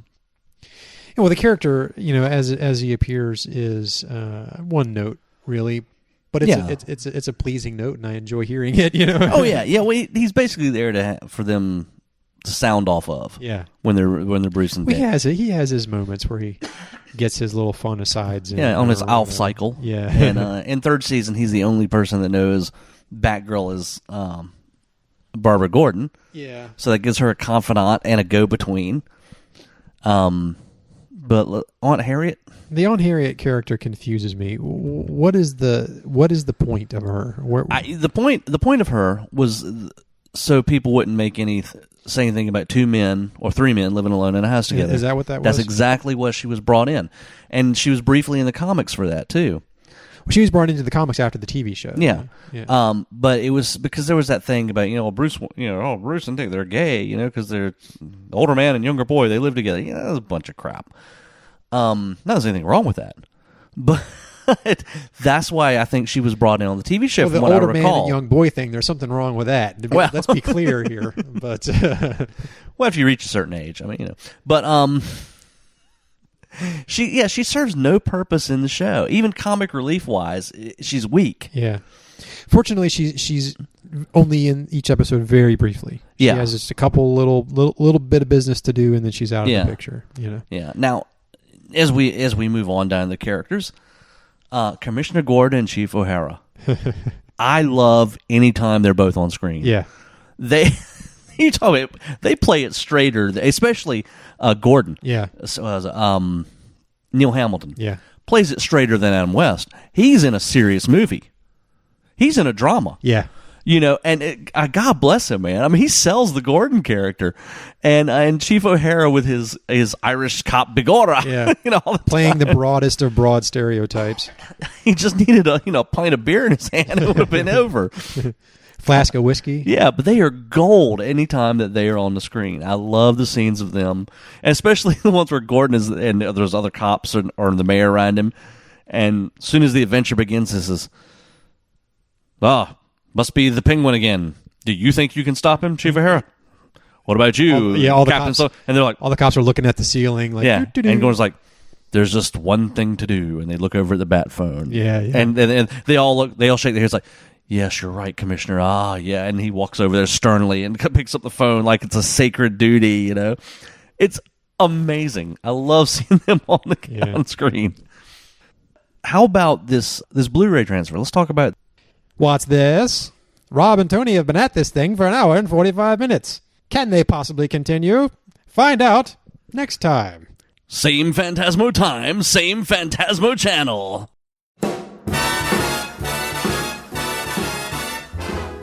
Recorded live in the Fantasmo Lounge atop the Lewis Wilson Building in beautiful downtown Chesapeake. It's Fantasmo After Dark with your hosts, Chief Tony Mercer and Rob Floyd. Tonight's topic, Batman 66 Part 2, or Part 2 of Batman 66. So what am I chief of? What sort of chief is it? A chief of Gotham or Great Bridge, if you'd rather. Probably less crime there than in Gotham. What was that we know of? What was the name of the chief from Get Smart? Chief. Chief. Oh, I know his. It was just Chief. Edward Platt. Thank you. I was asking you in your capacity as the television character actor database. Oh. Edward Platt, I believe, was his name. Thank you. And just Chief was all they ever called him. It was. Yeah. So we're back. We're back once again. And we're talking once again about Batman 66. So the big question on everyone's minds is, what the hell could we possibly have to say about Batman 66 after our epic length last episode? But now, to be fair, that was edited down a little bit, so they didn't hear everything. Yeah. Well, I think... Which is probably for the best. Yeah. And hey, if you like the editing or anything else that you heard, drop us a line on the Fantasmo Facebook page, Fantasmo After Dark Facebook page, that is, or the Fantasmo After Dark email at Phantasmopod@gmail.com. Once again, that's Phantasmopod@gmail.com. join us, won't you? Now, since last time in the Fantasmo Lounge, we covered, like you said, pretty much everything you could possibly think of about Batman 66. Or so we thought. So we thought. We didn't talk about the Batmobile at all. No, we didn't. One of the coolest cars in TV and movie history, the Batman 66 Batmobile. It is. See, I know enough about cars to be able to say, gee, the Batmobile's a cool car. And that would be it. Well, yeah, but a lot of people, if people have to pick one that they want to own, one of the Batmobiles, the physical Batmobiles that have been made, 9 times out of 10, people go back to the 66 car. Yeah. Even though some of the newer ones, especially the new one and the latest one in the Nolan films is this ultra super tank that can, drive through schools. Not very street practical. It's ugly. It's ugly as sin. I mean, and that's the thing. The 66 was just a sweet looking ride. Yeah, it was. Batman should have a cool car. He should. Batman should never say, chicks, dig the car. No, because that's a given. He should need to never say that. Doesn't need to say it. He was overcompensating for the crappy car designs. Point made. Now, the Keaton Batmobile was kind of cool looking, but not very functional on the street. I mean, it looked good in the movie, but if you see test footage of them driving it, they can't really drive it real fast. Yeah.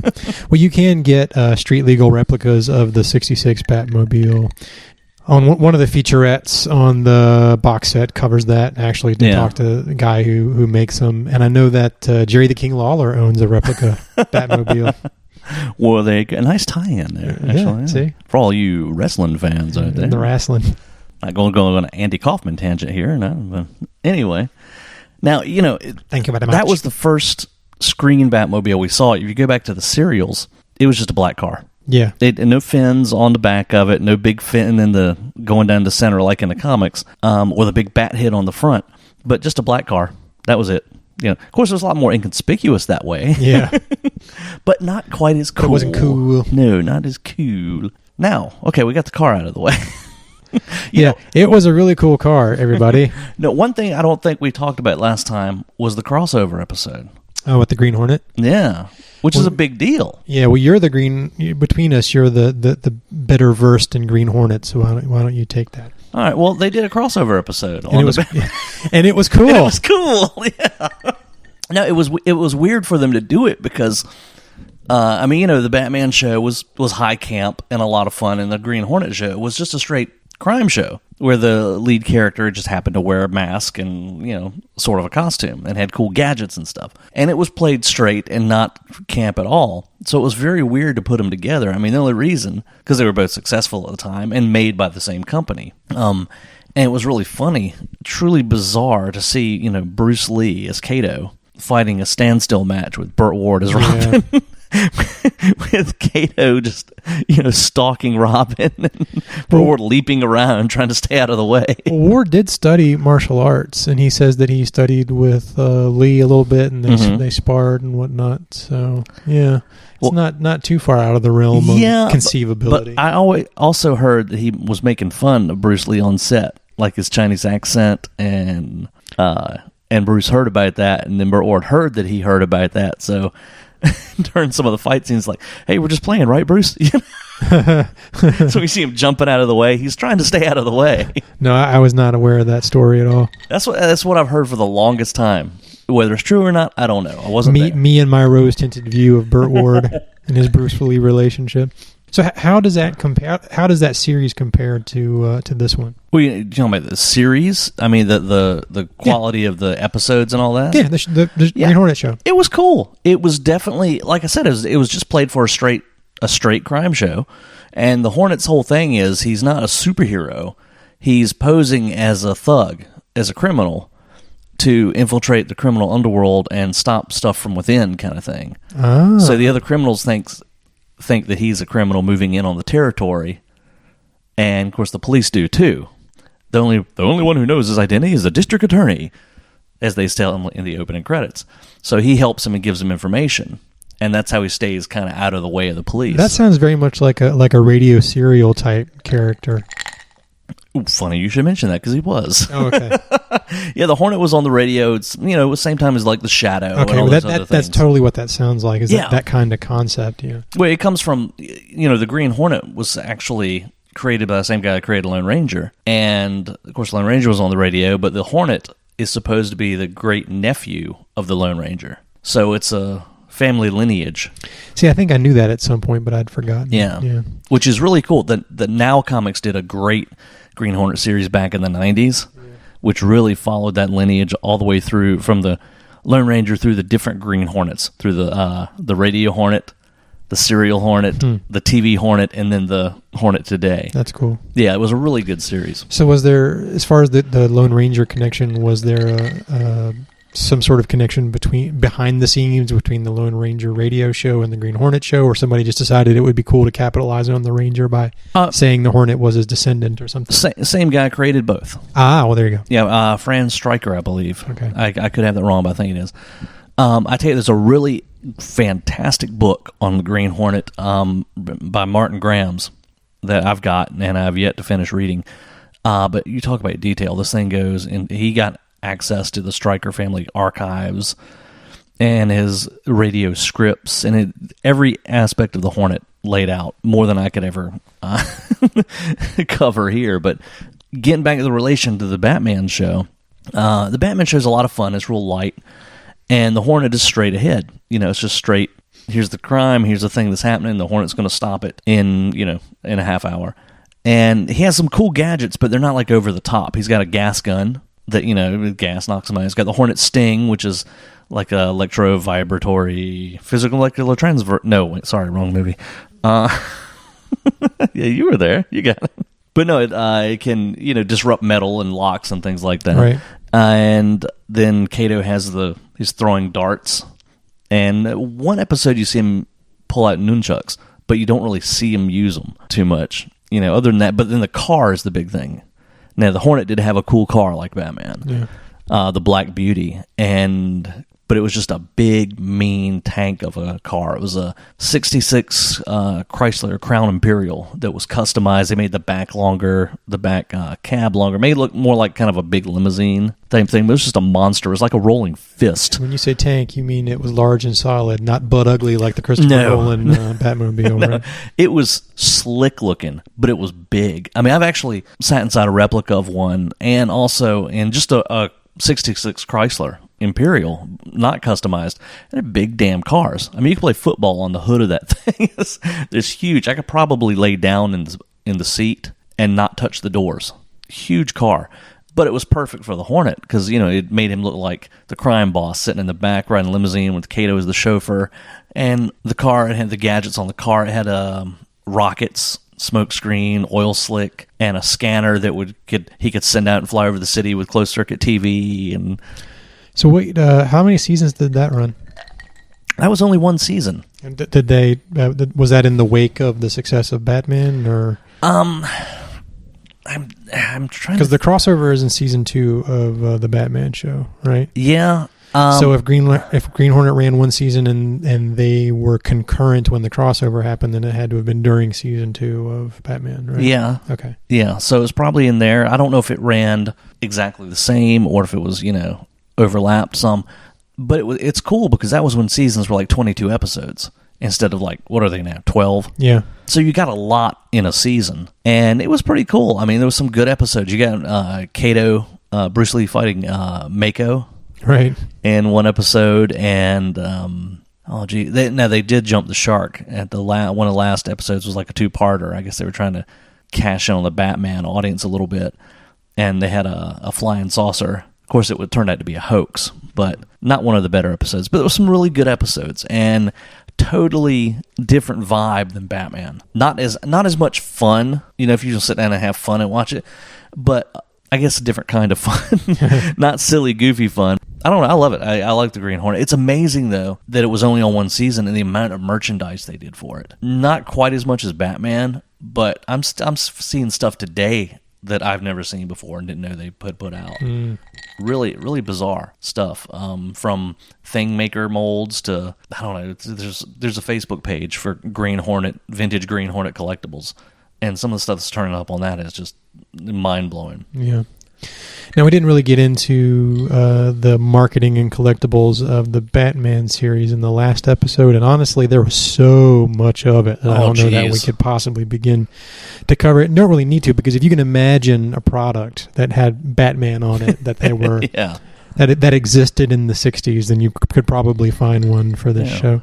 Batman ice cream, Batman. All the usual stuff you would think, except action figures. I don't think they had any action figures back then. But everything from costumes to shirts to pajamas to drinking glasses, coffee mugs, just everything. Replica Batmobiles of all different sizes. When were the Captain Action figures? When did that happen? Ooh, you got me there. Was there a Batman Captain There Action? was a Batman Captain Action, yes, there was. Did that predate the Batman Mego from the 70s? I don't... from the 70s? Yeah. Captain Action was at least the 60s if it wasn't... I don't think it was the 50s. I think it was definitely 60s, but I don't know whereabouts it fell in, early or late. But there was a Batman, and it did resemble more the Adam West look, I do believe, like with the short ears and the Batarang there was the more rounded look, and had a lot of gadgets with it. So if you had to take a guess, and we're not going to consult the Oracle and break out the iPad, we're totally off the cuff tonight. We're just going to guess and invite you to send us the real answer at phantasmopod@gmail.com or on the Facebook page. If you had to guess, do you think the Captain Action Batman came first or the Mego Batman? Oh, well, the Captain Action came first. So that may very well have been the first Batman action figure as we think about action figures today. I would believe so, yes. Pure speculation on my part, but... we could have missed something. A reasonable guess, nonetheless. Oh, yeah. I tell you, we were watching some of the extras on the box set that you have of the 66 Batman show, and a couple of the collectors on there, my God, they could have spent an hour just, videoing their collection real slow, going back and forth. There's so much stuff, like you were saying. It'd be impossible to even catalog it or go over it, I would think. And the amazing thing about the show is there's stuff still coming out. New stuff still coming out. Yeah, of course. I think I wouldn't call them action figures because they're more like in-action figures, but I do want to say weren't there probably Marx figures for the Batman characters at some point? I don't think so. There was a set of real small figures, like probably 2 or 3 inches high, of DC Justice League figures, but I don't think there was a Batman set. And there was a Batman Robin in that set. Okay. But it wasn't just a Batman set. All right. I could be just blanking and totally missing something that I'm not remembering. It's all right. We probably spent enough time on this tangent to begin with. Yeah. Real quick, the new stuff that's come out, those new figures are incredible looking. Yeah. Just fantastic. If you haven't seen them yet, folks, check them out. They're incredible at a Toys R Us near you. Now, are you talking about the Mego style cloth clothing doll ones, or are you talking about the hard plastic action figure the hard ones? plastic action figures? The likenesses on those things are fantastic. Because some of those new Mego style dolls are pretty cool. Some of them are, yeah. Yeah, they look good. They're not the actors' likenesses, but they look great. Yeah. Well, and I take that back. Some of them are the Batman 66 ones, because I saw they put an egg hood that looks like Vincent Price. Yeah. And of course other ones too. But that's personal preference, whichever one you like best. Yeah. We won't ask you what you do with your Julie Newmar action figure. Probably good that you don't. Hey, but if you want to tell us what you do with your Julie Newmar action figure, right into the Fantasmo After Dark Facebook page. No, and let us know. Please don't let us know about that. Post pictures on the Fantasmo After. That's why it's After Dark, people. This is way after dark. Oh, good thing they didn't make a life-size Julie Newmar action figure. Yeah. That's all I'm saying. Hey, but enough about action figures. So on the odd chance that there's anyone listening to this who does not listen to the Nerdist podcast, I would like to point out that since episode 1 of our Batman coverage was released, the Nerdist has released an episode with Adam West, and everybody should listen to that. Ooh, cool. Because it's awesome, and he's warm and funny and just sharp as a tack even at 70, whatever he is. So wow. Check it out.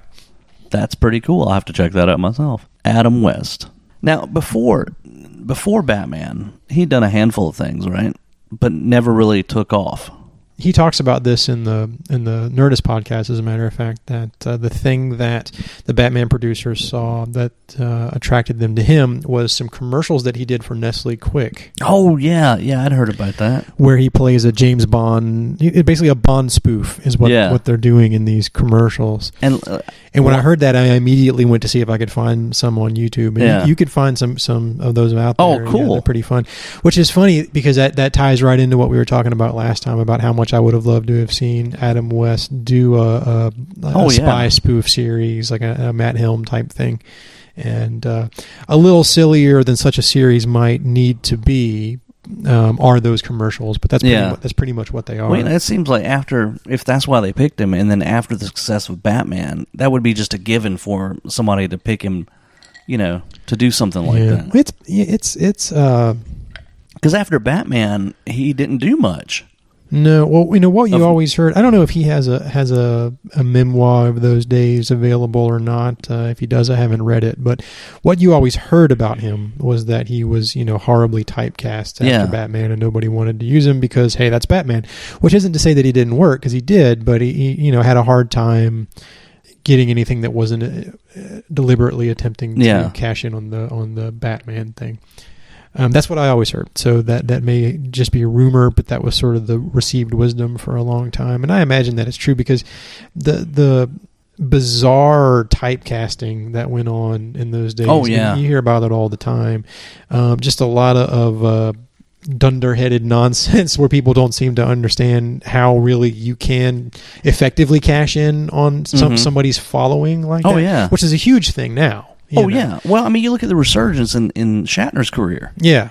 He was typecast and couldn't get work, doing squat through the 70s. I mean, he'd show up occasionally. Barbary Coast lasted, a season maybe? Yeah. Guest star on Kung Fu and a couple other things. And then not till, T.J. Hooker, after the Star Trek films, or the first or second film, T.J. Hooker came in somewhere in there, right? Yeah, it was after Motion Picture. I guess it was around the same time as Khan. Yeah. So, but then after T.J. Hooker, he kind of went for a lull. And then just all of a sudden, he did that Denny Crane on that one show, and I forget what lawyer show it was, but that spun off into his Boston Legal series, and 2 Emmys? Well, gosh, I remember that movie he directed. I think he directed it and appeared in for Full Moon, Groom Lake. Oh. Which, and that was sometime in the 90s, and yes. Yes, I've seen it. Let me take that bullet for you, folks. Don't do it. Just don't do it. I saw it so that you don't have to. But then, I think, when was Free Enterprise? That was late 90s, right? The movie Free Enterprise. I don't know if it was late 90s, early 2000s. It was late 90s, I think, because I remember DVDs were new at that point. Yeah. And there's some dialogue in the movie about... they'll pry my laser discs from my cold dead hands or whatever. So I think that I want to place that around 98 or so. But if Free Enterprise is certainly what you might call a cult thing. I don't know that it's a movie that a lot of people know, It's pretty close to home, though.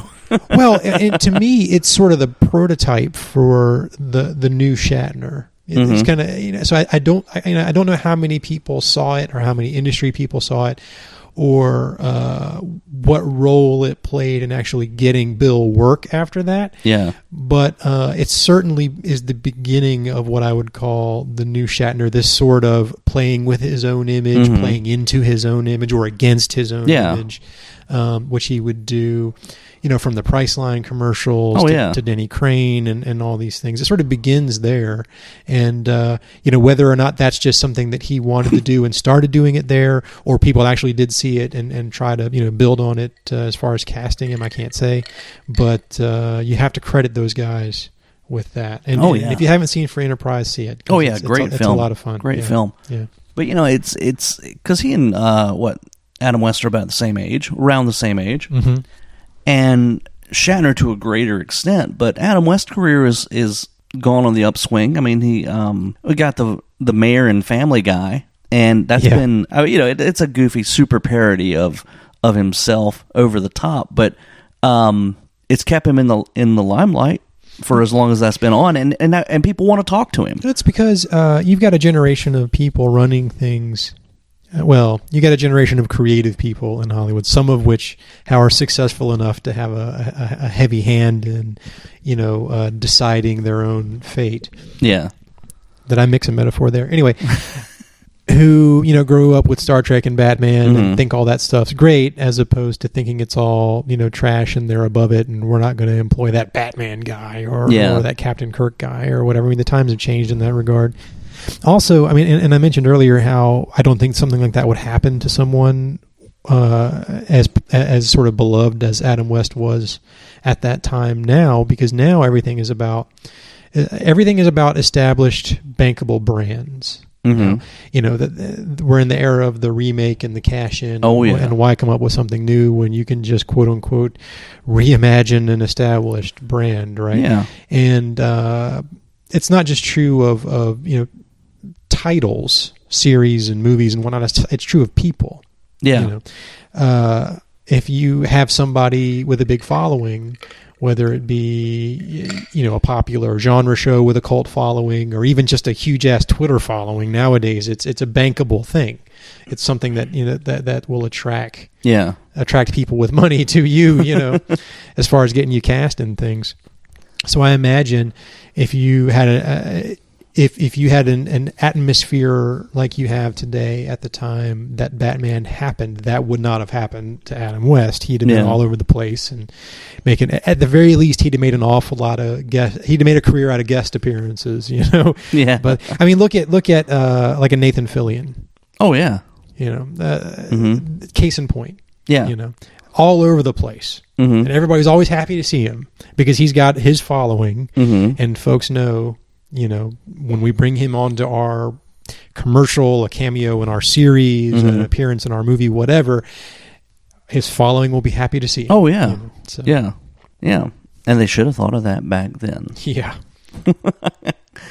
Now, I don't know, did we talk about the serials very much last time? The 12 chapter serials? Not much. Okay. I know that not a lot of people might be aware, and people might, I don't know. But the re-release of those serials in the early 60s is what sparked the idea to do the TV show. And those were played straight as could be. There was nothing camp or funny about them. But because they were done in the 40s, when they didn't have any technology or to make, a superhero movie, it was basically guys putting on a suit and punching other guys and then fighting crime. Yeah. There's a charm to them. Yeah. They're a lot of fun, especially the second one, not so much. The first one, which is just called Batman, and the second one is Batman and Robin. I believe there are 15 chapters each, which are readily available on DVD these days. But you talk about a bare bones version of the character. There's no gadgets. There's no batarangs. Yeah. There's the bat suit, the Robin suit, and punching criminals in the face. That's about all you got. Yeah. Well, I mean, again, it's sort of like if Batman done as the Shadow or something like that. Yeah. It's not very... It's other than the costumes, it's not very super heroic in that it's not heightened really. It could be a guy in a zoot suit punching other guys, as opposed to a guy in a bat mask punching other guys.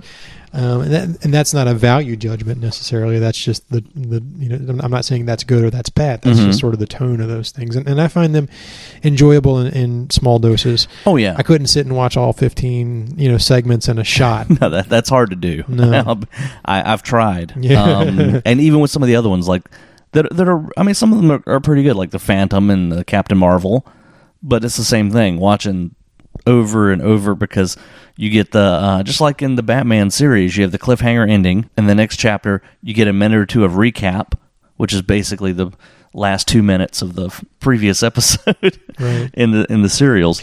Well, the great thing about that Captain Marvel one, though, is they were trying, to do something truly super heroic and heightened on that level and actually stick. I mean, it's not like the comics, but there's an impressive amount of comic book like stuff in those Captain Marvel serials. It's not like the Batman serials were, or the Phantom, where again, it could be a guy not wearing a mask doing exactly the same stuff. Obviously, the nature of the Captain Marvel character doesn't lend itself to that. But again, just what you can recognize from the comics is pretty impressive in those Captain Marvel serials, I feel like, for that time especially. I mean, pretty much the best representation of any superhero in media outside of comics in that era, for me, would be the Fleischer Superman cartoons. Oh, yeah. That's about as good as it gets. Yeah, those were damn fantastic. I mean, they were just, like, they took the comic page and it just started moving. Yeah. Now, here's one. What do you think? The Batman has been, from the comic in the Detective 27, has been successful and a popular character from the comics through the serials. There were 2 serials. I think there was only 1 or 2 other characters that got a second serial. The TV show in the 60s, then the movies in the 80s through now. Batman is an enduring character, super popular character. What is the appeal? What do you think? Is it the core of the character, or do you think the pop culture explosion in the 60s from the Batman show just kind of brought the character to the forefront? And because this is I'm getting convoluted in what I'm asking here, but I'm thinking about something we said in the last episode, or you said, how even today when people write about superhero movies or shows, a lot of articles will be Biff Bam Pow superhero movies on Yeah, they're referring back to the 60s show. Yeah. But could that show have been done with any other character, or did it have to be Batman? Well, that's an interesting question, and it's about 5 questions. It's about 5 questions. But go ahead, you tackle it. Well, I think you started with, what is the enduring appeal of the Batman and what accounts for his ongoing popularity. And then you ended, and there were some other sub-questions in there, and you ended with, could they have put any other hero in that position? Yeah, you wouldn't answer them. I'm going to take a nap. In the 60s and had the same success. Starting with that latter one, I don't know. I just don't know. If you had given it, the same corral or the same stable of fun actors and performances and the same behind the scenes people, writers, directors, Dozier was in charge, all that stuff, but done it with some other character.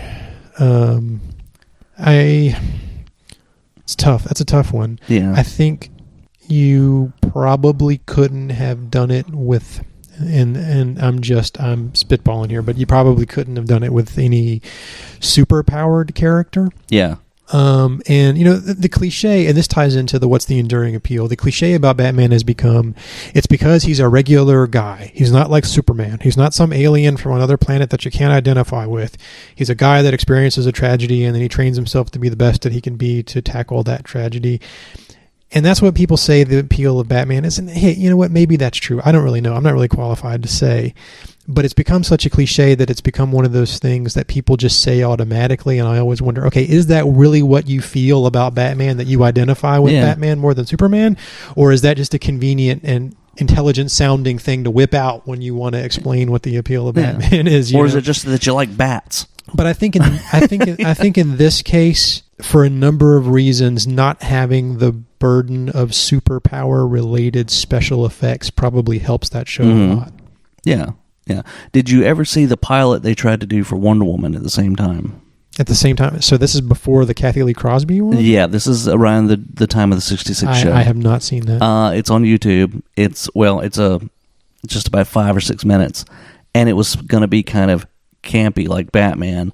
This few minutes of a pilot shows that they did not have as good a writers or as good of an idea.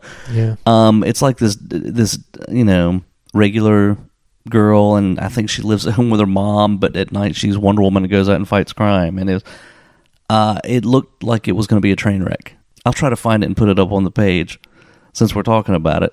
But it was, I don't think, there's no way it could have worked like Batman did. I think Batman had just so many things going for it, so many different angles of the character and the supporting characters, especially. And the villains were a lot more colorful and fun, for lack of a better word, than a lot of the other DC characters at the time they could have picked. I mean, Wonder Woman's stable of supporting characters and villains, there was no Joker. There was no Riddler, Penguin, Catwoman. There was what? Cheetah? Yeah. There you go. Yeah. Superman, especially at that time, other than Luthor, his villains were kind of lame. And supporting characters, well, you've got the Lois Lane, Jimmy Olsen, Perry White. He didn't have anything. I think the Batman, where the others suffer is that they didn't have a sidekick to bounce stuff off of, bounce lines off of, or... That's a very good point. Or have a dialogue narrative, expository dialogue with. Yeah. I think that's one of the big benefits that helped, make the show as far as the idea to do it. Yeah. I mean, that's the essential function of the Doctor Who companion, right? Mm-hmm. To always have somebody to explain things to. There you go. Same deal with Robin. So yeah, if that's an excellent point about Robin, and I think if you allow me, and it's arguable for sure, but if you allow me my idea that it would not have worked as well if you had to have superpower driven special effects, mm-hmm. and that you would want to stick to costume vigilante non-superpowered types. And then we narrow the spectrum of available characters down to those. Yeah. There's simply none of them that have the name recognition that Batman had. Even in the days when the Batman comics simply weren't all that popular, which was very true in the 60s, by the way, before the Batman show. Yeah. Batman himself still had, strong name brand recognition, at least more so than a lot of other comic book characters at that time. I mean, when the first wave of superhero comics ended or imploded in the late 40s and early mm-hmm. 50s, you really had, 3 tentpole characters that survived all that, for national being, Superman, Wonder Woman, and Batman. Yeah. So there you go, right? Those are the 3 that have the best name recognition. And so if you toss out the other 2, 1, because it's already been done a different way, being Superman. Yeah. And 2, because they tried it and it didn't work, as you just explained with Wonder Woman, it really only leaves you with Batman. So that's my very roundabout way of saying, no, I don't know that it would have worked as well with anyone else. I think that character loaned itself, for a number of reasons, to that treatment. Well, and they're also, too, that, with being a superpowered character, they don't need gadgets. So there's nothing for the character to play with on the show, to handle, to use. Everything is, I'm going to use my heat vision, I'm going to use my super strength. To build gags around. Exactly. Yeah. Exactly. That's where I was trying to go with it. And it's a lot easier to build gags around simple props than it is to build gags around heat vision. Yeah. And, in today's case, marketing. Yeah, that too. They did market toys. They had a Batman utility belt toy that had a plastic batarang in it and things like that, and a couple of handcuffs and stuff like that. You couldn't have done that with Superman or Wonder Woman, Yeah. To address the question of what is the essential appeal of the character, we already covered the cliche. You can identify with him because he's a regular guy that, trained himself to perfection to take his revenge or whatever. I certainly acknowledge that. Yeah. I'm not saying that isn't true or that doesn't carry weight and matter, but I don't feel anything. Mm-hmm. I mean, people say that, and I just kind of nod along and go, yeah, I understand where some people would find that appealing. I feel nothing for that. They're like, I have no emotional or visceral. Yeah. It's not an aha to me when I hear that. I just kind of go, okay, right? I feel nothing. The one explanation that was ever given for the essential core of the character and what appeals to people about the character that actually hit me in the heart, that made me say, that I feel, was given by Grant Morrison. Oh. Now, again, on the odd chance there's anyone out there listening to this who has not heard Kevin Smith's Fat Man on Batman podcast. I love that title. Check that out. If you like Batman, you got to check it out. A lot of great guests, a lot of great conversations, but most certainly listen to the Grant Morrison episodes. And it's on, I think he's done two-part episodes. So something like 4 to 5 hours worth of Grant Morrison you can probably get on the Fat Man on Batman podcast. Anyhow, what Morrison said, and I don't remember the complete quote, but I have the gist of it and the essential line. The essential line is, "I will make meaning of this." that Batman has this horrible tragedy, that Bruce Wayne has this horrible tragedy befall him. He has his young life wrecked by this, act of violence. And he says, I will make meaning of this. I will take this and I will make something good of it. Yeah. I will make it mean something. It's not even necessarily, I will have my vengeance. It's, I will make meaning of this.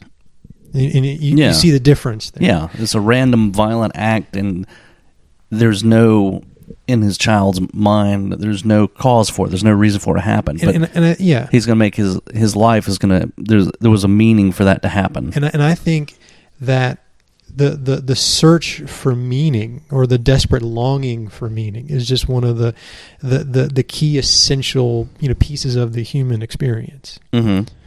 And so that take on it, that I will take this random awful thing that has happened to me. And you can imagine, if you look at the stages of grief and all the things that people go through when they have some random awful thing happen to them, and the places that your mind goes during those sorts of things, from why God did this happen to me, and what did I do to deserve this? And, then maybe you get past all that and you just understand it for the random chaos that it is, and the despair, the existential despair that comes with that. I know I'm going probably way too deep with this, but the idea is, if you understand that and then you apply that to, I will make meaning of this, then man, I really feel that, and I think everybody does on some level. And if, again, I'm not really qualified to say, but I'll tell you the one explanation of the core appeal of the character that I subscribe to is that one. Cool. I think revenge fantasies are popular, and for they're a cathartic thing and a visceral thing, and I get that, but I don't know that you can have 70, however many it's been years now, of enduring appeal with and maybe you can, maybe I'm wrong, but I would like to believe you can't have decade after decade of enduring appeal from a simple revenge fantasy. That it's that making meaning piece. I think that this all sort of resonates with us, Well, if it was just a revenge thing with the Batman, after he got Lou Moxon and Joe Chill, he would have hung up the cowl. There'd be no more Batman, because he would have got the two guys responsible for his parents' death, but they're still dead. So, giving it meaning. So, that's pretty cool. I'd never heard that before. So, in giving it meaning means that his mission, Batman's mission, is larger than his own revenge. And for him to be a hero, and not just a Count of Monte Cristo, but a hero, a superhero. You need that. You need for his mission of justice to be greater than his own personal revenge. And that's exactly, that ties into what you just said about, when he's dealt with Joe Chill, he can stop, but he doesn't. Right? Because he will make meaning of this. Thanks, Grant Morrison. But that's cool. What I think. I think that, plus just the sheer adaptability of the character. If you look at all the different tones and approaches that have been taken with the character over the years, I think because it's such a, to some extent, simple concept. Rich kid, murdered parents, spends all his money and his time building a mission of justice so that when he gets older, he can protect other people from having the same thing happen to them. Reasonably simple as superhero. And adaptable, like you said. It could have gone in any direction after that. And to some extent, it has. At least tonally. If you go from those very first stories to the 50s aliens and hallucinogenic nightmares and to and my favorite, Jungle Batman. I keep coming back to Batman 66 and the tone of that, and then O'Neill and Adams in the 70s, and getting back to a more serious kind of street Batman. From Frank Miller to Tim Burton to Bruce Timm and Company, and on into proof positive of the adaptability of Batman. Look at the fact that at the same time that those Christopher Nolan movies were in theaters and setting the world on fire, what you had on television was Batman Brave and the Bold. which for my money was the best animated Batman show. The most fun, anyway. Now, I love Brave and the Bold. It is. I don't think it's better than Batman animated from the 90s. I think, for me, Batman animated in the 90s was the best representation of Batman outside of the comics ever, and may very well be the best representation of Batman, comics included. Because I'll give you that. Definitely was. Let me change my wording there. Maybe not the best, Brave and the Bold, but it was certainly the most fun. And almost in the same way, sitting around and watch the 66 series, that kind of it's a joy to watch. It's so much fun to watch. But you're talking about the animated series from the 90s, which I'm sorry I interrupted you, but I want to interject that. You're right. That was the most, I guess, comic to screen accurate, honest representation of the character. Well, that plus I think they had the wisdom and the ability to sort of pick and choose amongst all the incarnations of Batman you had had up to that point and put together something that was sort of the best of all of them. Mm-hmm. Obviously that show was created on the heels of the success of the Burton Batman. Yeah. And it channels a lot of that, with the music and the Art Deco look and all that sort of thing. But then they also are heavily influenced by the Fleischer Superman cartoons, which we mentioned earlier. But then they're able to take, what works best in the comics and what's the appeal of those Burton movies and sort of reconcile those into something. Yeah.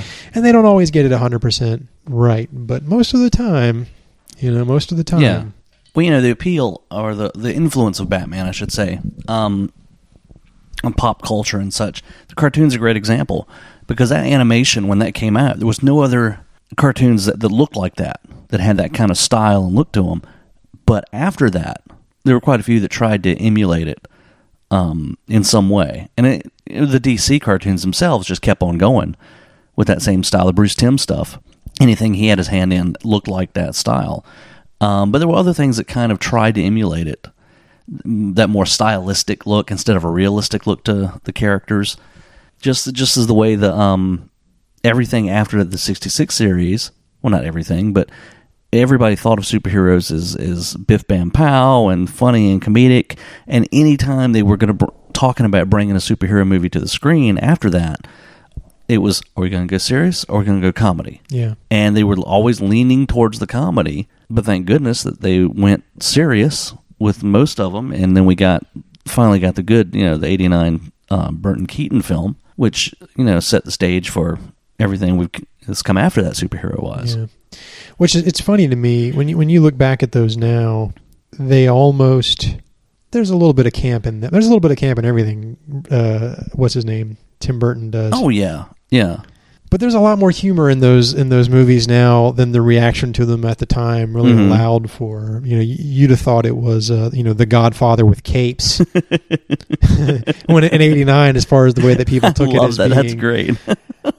being very grim and straight faced or whatever, which it isn't, thankfully. Which is I think why those movies endure. For me, it isn't quite that po faced as the English say, which those Nolan movies kind of are. Now, by the time you get to the Dark Knight and Christopher Nolan, then now we are looking at something tonally like Godfather with capes. Yeah. But that's not really what those Burton movies. No, well, there was humor in them, but they weren't the focus. I mean, it was little humorous things happened, or was part of the dialogue or part of the scene, but it wasn't in your face like, hey, here's something funny. Mm-hmm.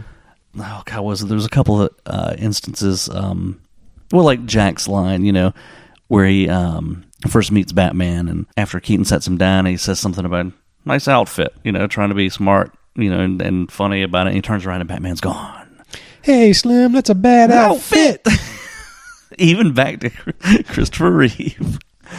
But there was, here's a better example. In the second one, with Catwoman, and they see the thing on the TV happening in downtown Gotham while they're making out on the couch, so then they both have to leave, and he says something to Alfred about it, and in his absent-minded, eccentric way that he played Bruce Wayne, tell her this, no, tell her this, no, tell her this. I'll come up with something, sir. You know, it was funny little exchange, and she does the same thing. It's like, oh, haha, they did the same thing. Campy, funny in your face, you know. Now, when Joel Schumacher takes over, oh yeah, it was, you know, oh good God, even to where it had the da sound in a couple of scenes. Less said about those films, the better. Yeah, I don't know, those movies. The problem with those movies is they simply aren't smart enough to work as camp. I think that's an essential piece of camp, is that if you're going to do sort of self-mocking or self-referential humor, the material and the folks creating that material need to have some insight into the workings of the material gosh, they need to be a little more articulate than I'm being right now. But you know what I mean when I say filth, floor, and filth. And I probably shouldn't make Bill Cosby references right now. Too soon. But comfort yourself, folks, in knowing that I'm actually referencing Eddie Murphy. Filth, floor, and filth. Cosby. I'm not directly referencing Cosby. Too soon. But, you know... all that's getting cut out. I think they suffer from... they couldn't decide whether they wanted to be a serious cape movie or a camp cape movie. What, the Schumacher movie? Yeah, the Schumacher films. Oh, I think. I mean, because they're campy as all get out, but they're over the top, serious action scene. Everything until they speak. Well, no, I can't say that because the look of a lot of it is just horrible. By the time you get to Batman and Robin, the visual aspect of it is out the window. Is very campy. Well, very silly. Well, you know, they are. I don't think they're trying to decide between being campy and serious. I think they're very much wanting to be camp. They don't work as camp because they're not smart enough. Yeah. And the action sequences are just required. It was required of them to have them. Yeah. Sort of like the way the Bond movies oh wow, now talk about a tangent. Sort of like the way the Bond movies became in the 90s, where no matter what the movie itself is, no matter what the story is trying to do tonally, the Broccoli's require you to have this big hovercraft chase in the middle of it. So whatever contortions you have to go through to get a hovercraft chase, that's what you're going to have to do. Same kind of thing, I think. Kind of like Captain America: The Winter Soldier. I still haven't seen that. It's not a bad film, but the what I heard about it is they started off with the script with, okay, look, I want 3 helicarriers to crash. Write me a story that gets there. It's not campy at all, but now there's a tangent for you. Yeah. But getting back to Batman. So the Schumacher movies suck. Who cares if we made any good points about them, because they're not worth discussing. No. Now, Batman Returns, the second of the 2 Tim Burton ones. When I saw that in the theater when it first came out, I did not like it at all. I didn't like it at all. Yeah. But it has really aged well for me. Has it really? Yeah. It's of the Batman features. Yeah. It's the one I return to most often. I might have to go back and check it out myself. I really like it. It hurt me in the theater when I saw it. There were some cool parts to it, like what we've talked about, that iconic cool shot of the signal in the sky, and then it hits something in Wayne Manor, and the spotlight turns around and hits him in the study sitting there, and he stands up and looks out the window at the bat signal. Yeah. It's a great beauty shot. Yeah. Practical, not so much, but it looked cool. I don't care about practical. It looked cool. I couldn't possibly care less about practical. Yeah, but then when he, whipped off that programmable Batarang and threw it, and it just like a remote control airplane, and the dog jumped up and grabbed it. I was like, oh, okay, I'm done. I'm done. But but the cowl looked great in that one. The costume looks good. The costume itself looks a lot better than it did in the in the first one. I didn't like the chest piece at all. It looked too much like armor. But the cowl looked a lot better. It was sleeker, fit his face better. He moves a lot better. It moves a lot better in that one, I think. So the DeVito penguin stuff, the penguin is portrayed as too much of a grotesque for me. It's a little too literal, for me. And his part of the story is my least favorite aspect of the movie. Now, the Catwoman stuff I actually really like a lot, and I like the way that Michelle Pfeiffer. Well, yeah, I mean, not just because she looks good though. I like the performance. I like the way I like that part of the story with that character. And I like the iconography of that. Mm-hmm. You know, I mean, I personally have to have that with superhero stories. You know, No, we've had this discussion before numerous times, and I agree completely with you. There isn't a whole lot in superhero stories, in comic book hero stories, more important than the iconography. I mean, you know, superheroes are built around their iconography. Those symbols are important. Those images, and you know what I often say about superhero movies is that while I enjoy many of them, I find it difficult to get excited about most of them because superhero movies cannot do what comic books do best. Yeah, because it's a different medium. And too often they don't do what films do best, and they end up being somewhat less than either. Yeah, you know, it's not a great movie, and it isn't necessarily as good as a great comic book can be as far as how the characters and situations are represented. Yeah, and so you end up with something that's too much of a compromise for me to get excited about, even though I might very well enjoy it. Yeah, yeah. But you know, one of the things that I think you need to have is that strong visual iconographic element in these superhero movies. If you don't have that, well, I don't know that it's a cardinal sin. I don't know that it means you won't make a lot of money. Yeah. But I'm not going to like it that much. Yeah. Well, you know, case in point. Okay, you take the Avengers. Yeah. Okay, you talk about iconography. Is that how you say? Iconography. Iconic shot. Okay, basically, there's two that come to mind in that film, and you know, you've got the big action sequences, you've got the interplay between the characters and the arguments and all that stuff, and okay, great. But the iconic shots that got me excited when I saw trailers or whatever was that one shot of Cap and Black Widow and Hawkeye just walking towards the camera and going on that Quinjet, and the one guy says, "Sir, you can't come in here." He goes, "Son, just don't." Total Cap moment. Out of anything else in that film, and anybody that knows Captain America has ever read the comic any length of time, that was the character right there. Taking charge, son, don't. You know? Yeah. 2 words. And then the other establishing shot when they're having the battle, and the Iron Man's landing, and they're all in a circle back to back, and the camera moves around them, and they're all getting ready to attack. Yeah, that was a comic cover. I mean, that was beautiful. Yeah, everything else in the movie can go to hell. Yeah, that worked for me more than anything. I mean, that's what I'm talking about. That visual element. I'm talking about when I say iconography. Really, what I'm talking about is a visual shorthand, a single image or a short sequence of images that just within that image communicate an idea or an emotion or some sort of summarize that character or that experience or that moment the character's in and represent, hence the icon. Yo. Yeah. Represent, yo. Yeah. Would that be like this? Would that be represent, yo? Represent something important about the character or situation, or many things about the character or situation, potentially, without having to explain it with dialogue. Yeah. Which really brings us right back to the Batman 66 series. Yeah. Thing was loaded with, iconic shots. Yeah. And I mean, every scene, every still, it all screamed Batman, or Batman from that era anyway. The gadgets, everything, the car, the boat, the helicopter, the costumes, the villains, the sets, everything had a sharp, iconic look to it. The canted angles in the villains' layers. Yeah. And I think you hit the nail on the head when you started bringing that up with iconography of it.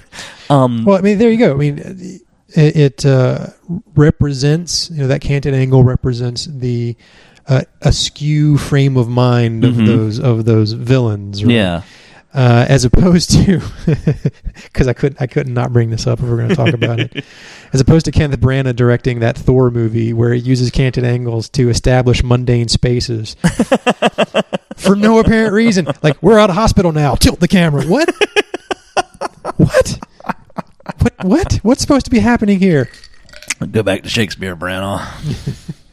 Please. Yeah. I mean, there was a lot going on in the Batman show with that type of thing, and the color just bursting out of the screen. That might be part of the lasting appeal. If we're getting back to that, is the iconography of it all. Yeah. Well, even the Biff Powell graphics. Yeah.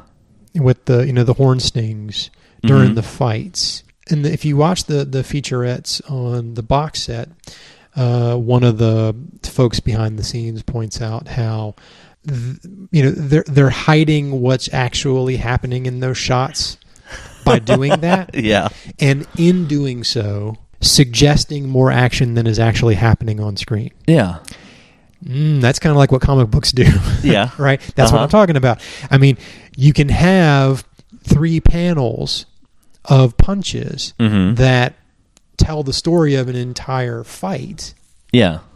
If you draw them right, Yeah. you can have that an entire action sequence represented on a page or even half a page, either with a big splash or with a series of small panels, or however you want to do it to tell that story, that suggests a whole lot of action happening between panels, between pages. Yeah. I think when I say, and of course, what's important about that is that by suggesting the action that's occurring between the panels and between the pages, what you're doing is asking or causing the reader to imagine that action.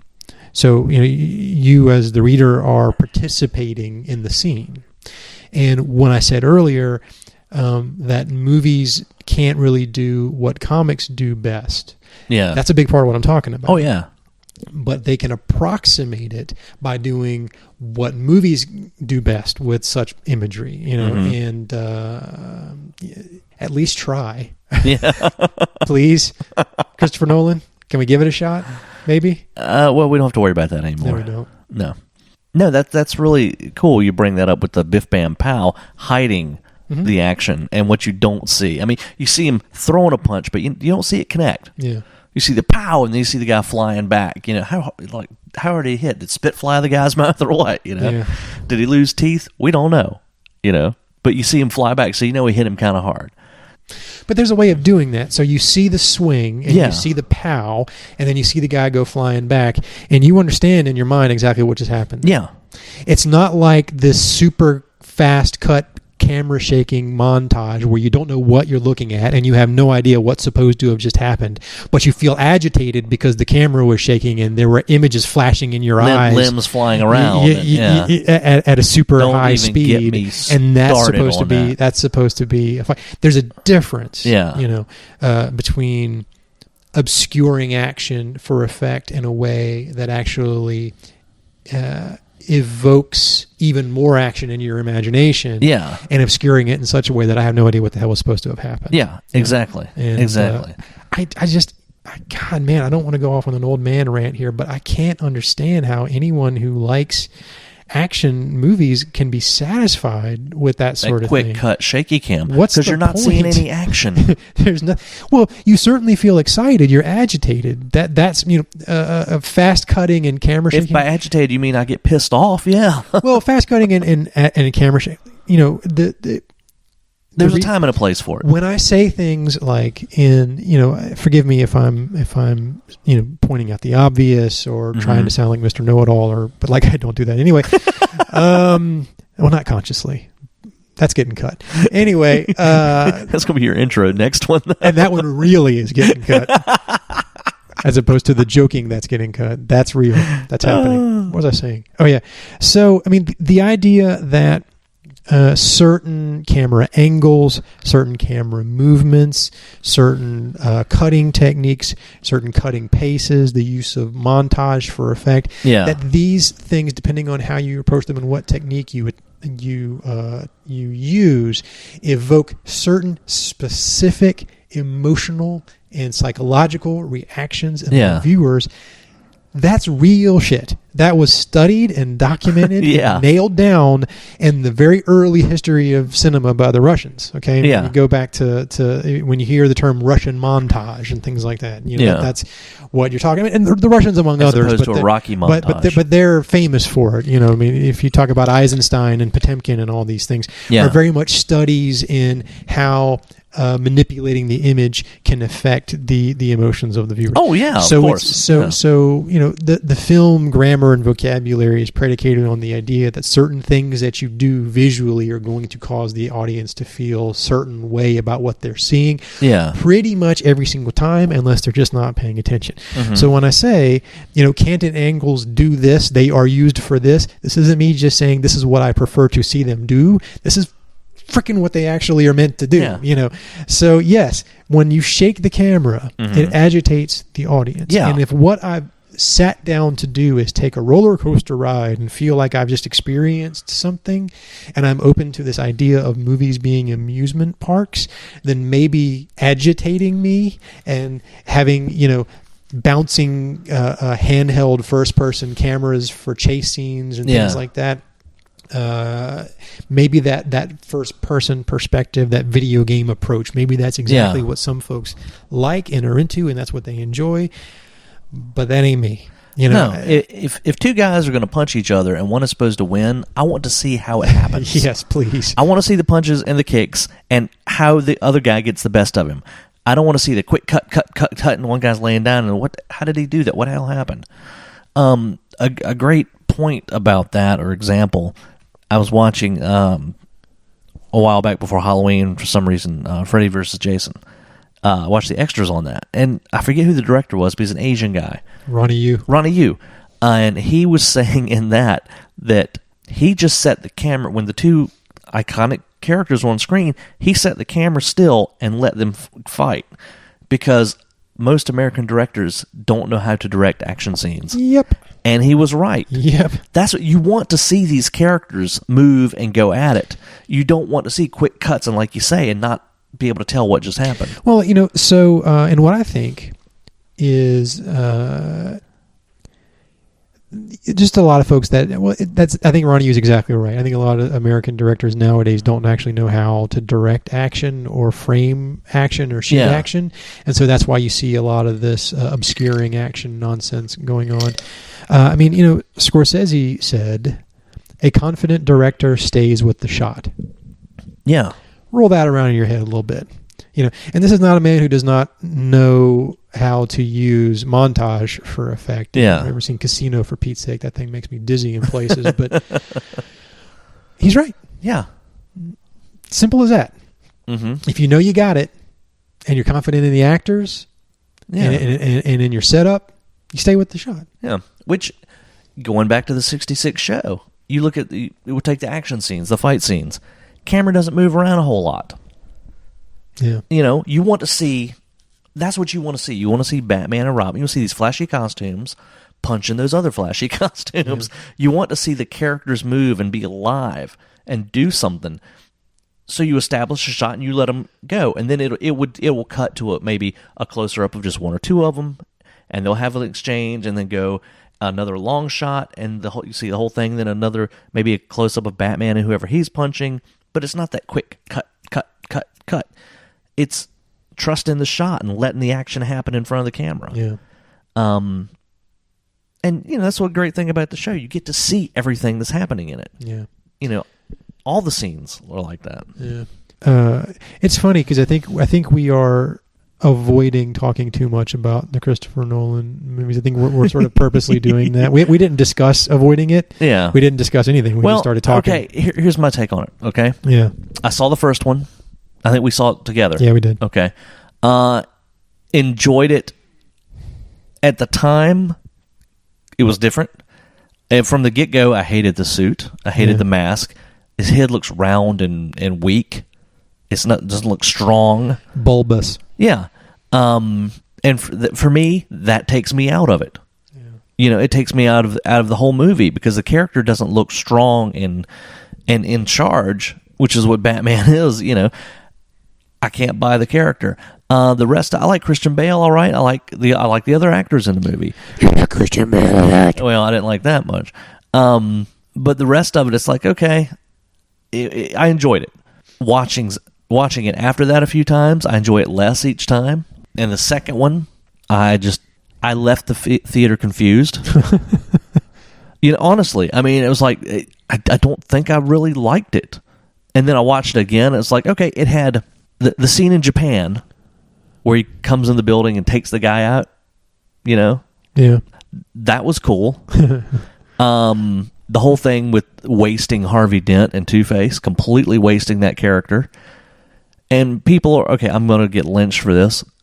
I wasn't all about Heath Ledger's Joker. It was an interesting take on the character. Yeah. I like his intro where he said, you want to see a magic trick and push the guy's head down on a pencil. That established him as being ruthless and psychotic. I'm like, that was cool. He looked like crap. He looked like a slacker kid that smeared makeup all over his face. He did not have an iconic... He did, because people copy it all over the place. Yeah. But to me, it wasn't a strong, iconic look. It was messy looking. And the Joker character, to me, has always seemed like he thought he was normal and smooth and suave. Because everything was just so and perfect. But he'd turn around and kill your whole family and your dog. I mean, and not think anything of it. I was so turned off by this after watching the second one, I guess, a couple more times, just to kind of get it in my head, what the confusion, to get rid of the confusion, that I had no desire to see the third one. And after seeing trailers for it, I really didn't. I didn't hate it. I'm not adamant about not seeing it. I probably will see it at some point. I'm not going to go out of my way. Yeah. There's no appeal to it. To me. There's no appeal to it. To me. I don't know if that grammar is fucked up there. Well, that's why I think we've been avoiding getting into it, is we both know neither of us actually like those movies. Yeah. And I know for me, I feel like they're so popular. People love them so much that if you don't, you just immediately lose all credibility with whoever you're talking to about it. So I tend to keep my mouth shut about I don't get into conversations about those movies because people love them so much, and it's so sort of intensely. There's just fanatical. It really is fanatical. There's no discussing those movies really. Yeah, it's like everybody loves Batman, and I guess they feel they have to love whatever the latest incarnation is. Well, I feel like, I don't know. So. And that's the only thing that's really out and strong. Here's my half-assed theory. Shoot. Is we talked about in the previous episode about how you grow up loving superheroes, and comics or cartoons or in whatever, however you take your superheroes. Yeah. Right.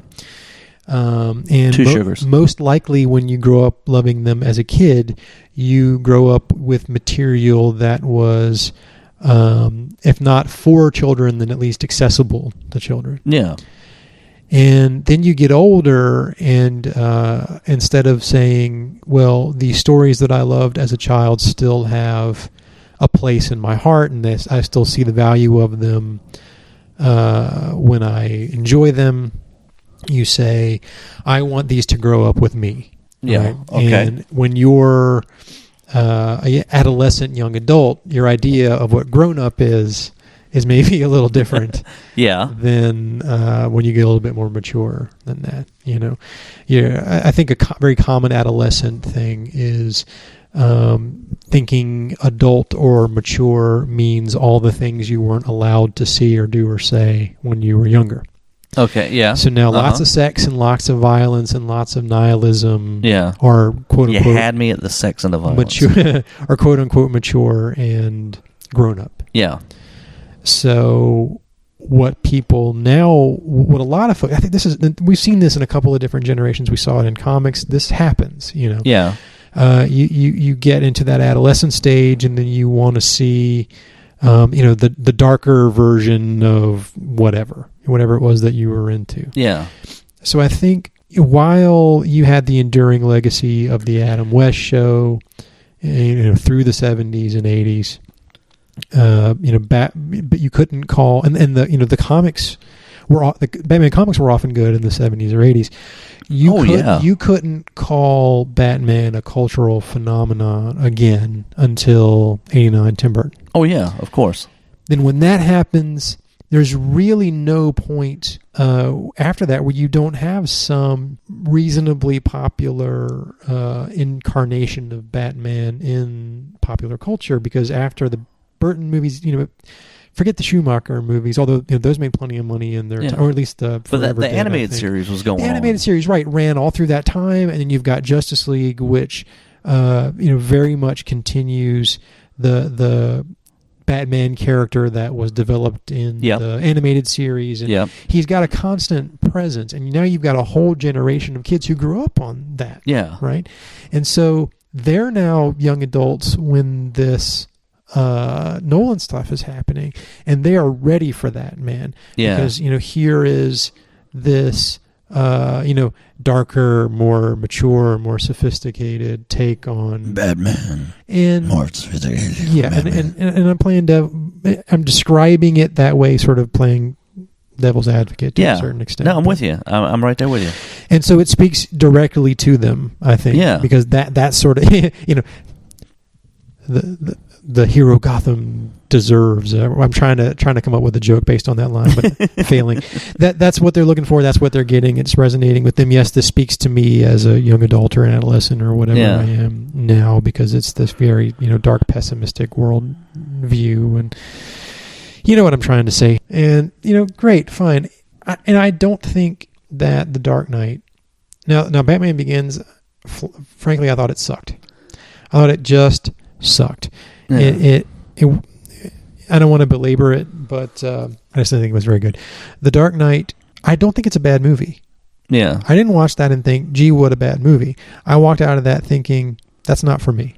It wasn't a good Batman movie. I get the appeal. Don't misunderstand me. I understand. I get it. Oh, yeah. I'm not saying you guys shouldn't like it. It's not good and you shouldn't like it. No. I get it. Yeah. But it's not for me. Yeah, no, I understand why people like it, like you were just saying.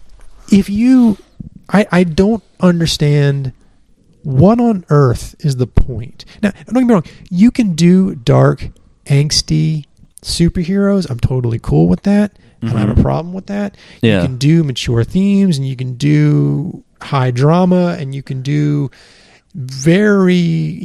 all kinds of things with superheroes, and I'm totally open to it. Yeah. But I will never understand the point of a superhero who, one, doesn't really have much or a superhero movie that one doesn't have much in the way of action because it's an action genre. Yeah. And two, fighting crime, the key word there, fighting. Where your superhero doesn't really do anything heroic. Yeah. I don't get it. Yeah. I get the appeal of the movie, and I don't think it's poorly made at all. But the choices that are made turn me off of it, and I don't. I get why you enjoy it as a movie. What I don't get is why you think it's some sort of ideal representation of Batman, because that does not make sense to me. I'm sorry. Batman is a guy who... Meaning. Yes, right, exactly. There you go. Meaning. But also, taking a step back from that, how does he carry out this mission? He kicks people in the face. That's what he does, okay? That's talk about essential appeal. That's a huge part of the essential appeal of Batman. There's a really bad person out there, and Batman's going to punch him in his damn nose. Yeah. All right, that's what it is. That's like I said earlier. I want to see the costume move around and punch another guy. If I don't get to see Batman punch the bad guy in the nose squarely and shot in such a way that I'm totally clear on what just happened there, bad guy got punched in the nose. What's the point? Exactly. Because you know what? I don't need Godfather with capes. I've got the Godfather. Yeah. It works just fine with no capes. I can probably simplify what you're trying to say. Okay. The appeal or the lack of appeal to us about it. It's not fun. No fun at all. There's no fun. It can be serious and you could have a fun ride watching it. We'll take the Avengers as an example. Not nitpicking it. That's a whole nother discussion, but it was a pretty fun movie overall. Yeah. It was a fun ride. I enjoyed what I saw. I can nitpick the hell out of it and tell you what I didn't like about it, but it was fun. I'll watch it again. The Nolan Batman films, they weren't fun. And it can be gritty. It can be intense. You can have, like you say, Batman, beating the crap out of the bad guys and doing his detective work and find out I have serious themes and serious tone throughout the whole movie, but it can still be fun. Yeah. Taken, the Liam Neeson movies, the Taken films, those were fun movies. Those were good Batman movies. Those were great Batman, exactly. If he had the bat suit on, it would have been fantastic. But yeah, those were good Batman movies, but without the bat suit. Yep. That's exactly what we're talking about, I do believe. Yeah, you're exactly right. That's it right there. I mean, and you can put Batman through hell, and you can have the angst and the despair and the darkness and even the moral ambiguity to a point. Like Liam Neeson and Taken. All that's valid and all that's good, but at the end of it, if Batman doesn't rise above all that and say, you know what, I'm Batman, I'm the hero of the story, I am going to be better than this darkness, I am going to make meaning of this. Yeah. What did we just sit through here? What was the point? Exactly. There's none. Exactly. None at all. And that's my take on those Nolan movies. I do not think Batman Begins was good. I think the other two are very well made movies that don't appeal to me at all. I do not fail to understand why people like them as movies. I completely fail to understand why people view them as sort of ideal representations of superheroes, and unfortunately they've led to things like Man of Steel, which is atrocity. Atrocity was the exact word I was going to use. Atrocity. If you think it's okay for Superman, goddamn Superman, to level Metropolis for half an hour with civilians all over the place, slaughtered. I got a problem with that. I got a huge problem with that. That's not the character at his core. No. The character at his core is the people. The ultimate Boy Scout. Well, no, in Superman 2, where his biggest concern when he's getting his ass whipped by Zod in Metropolis is, we can't do this here. There's people here. Yeah. So he takes off and they follow him to where there's no people. That's right. Yeah. The character, oh, jeez. But this is a whole other tangent. I'm going to keep it really short. I'm going to try to. But we've got Punisher, we've got Batman. Why we got to make Superman dark and gritty and angsty?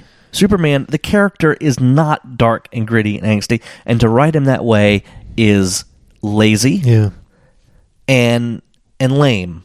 If you want to write a character like that, write a new character, or pick one of those characters that is that way at its core. I mean, oh God, that's like trying to rewrite Shakespeare or something and making, you know what? Juliet's going to live in this one, okay? And no, that's not the way it happens. That's not who they are. I have no problem with that analogy whatsoever. I think because Juliet lives is a failure to get the point of the story. Yeah. or a failure to understand the desired effect of the story, I should say, not necessarily the point. But like I said, the superhero, rise above and be better than the circumstances, especially Superman. And to set an example. Yeah, especially Batman rise above circumstance. Superman set an example. That's their function. Yeah, right? And I get that everything now is built around like I said earlier, built around exploiting accepted brands, established and accepted brands. Mm-hmm. So why would you do that with Superman and just not make your own character? Well, Superman is an established brand, and I get why a business person would do such a thing, but why any creative person? How any creative person could so deeply fuck that up is completely miss the point. It's atrocity is the right word. I'm sorry, it just is.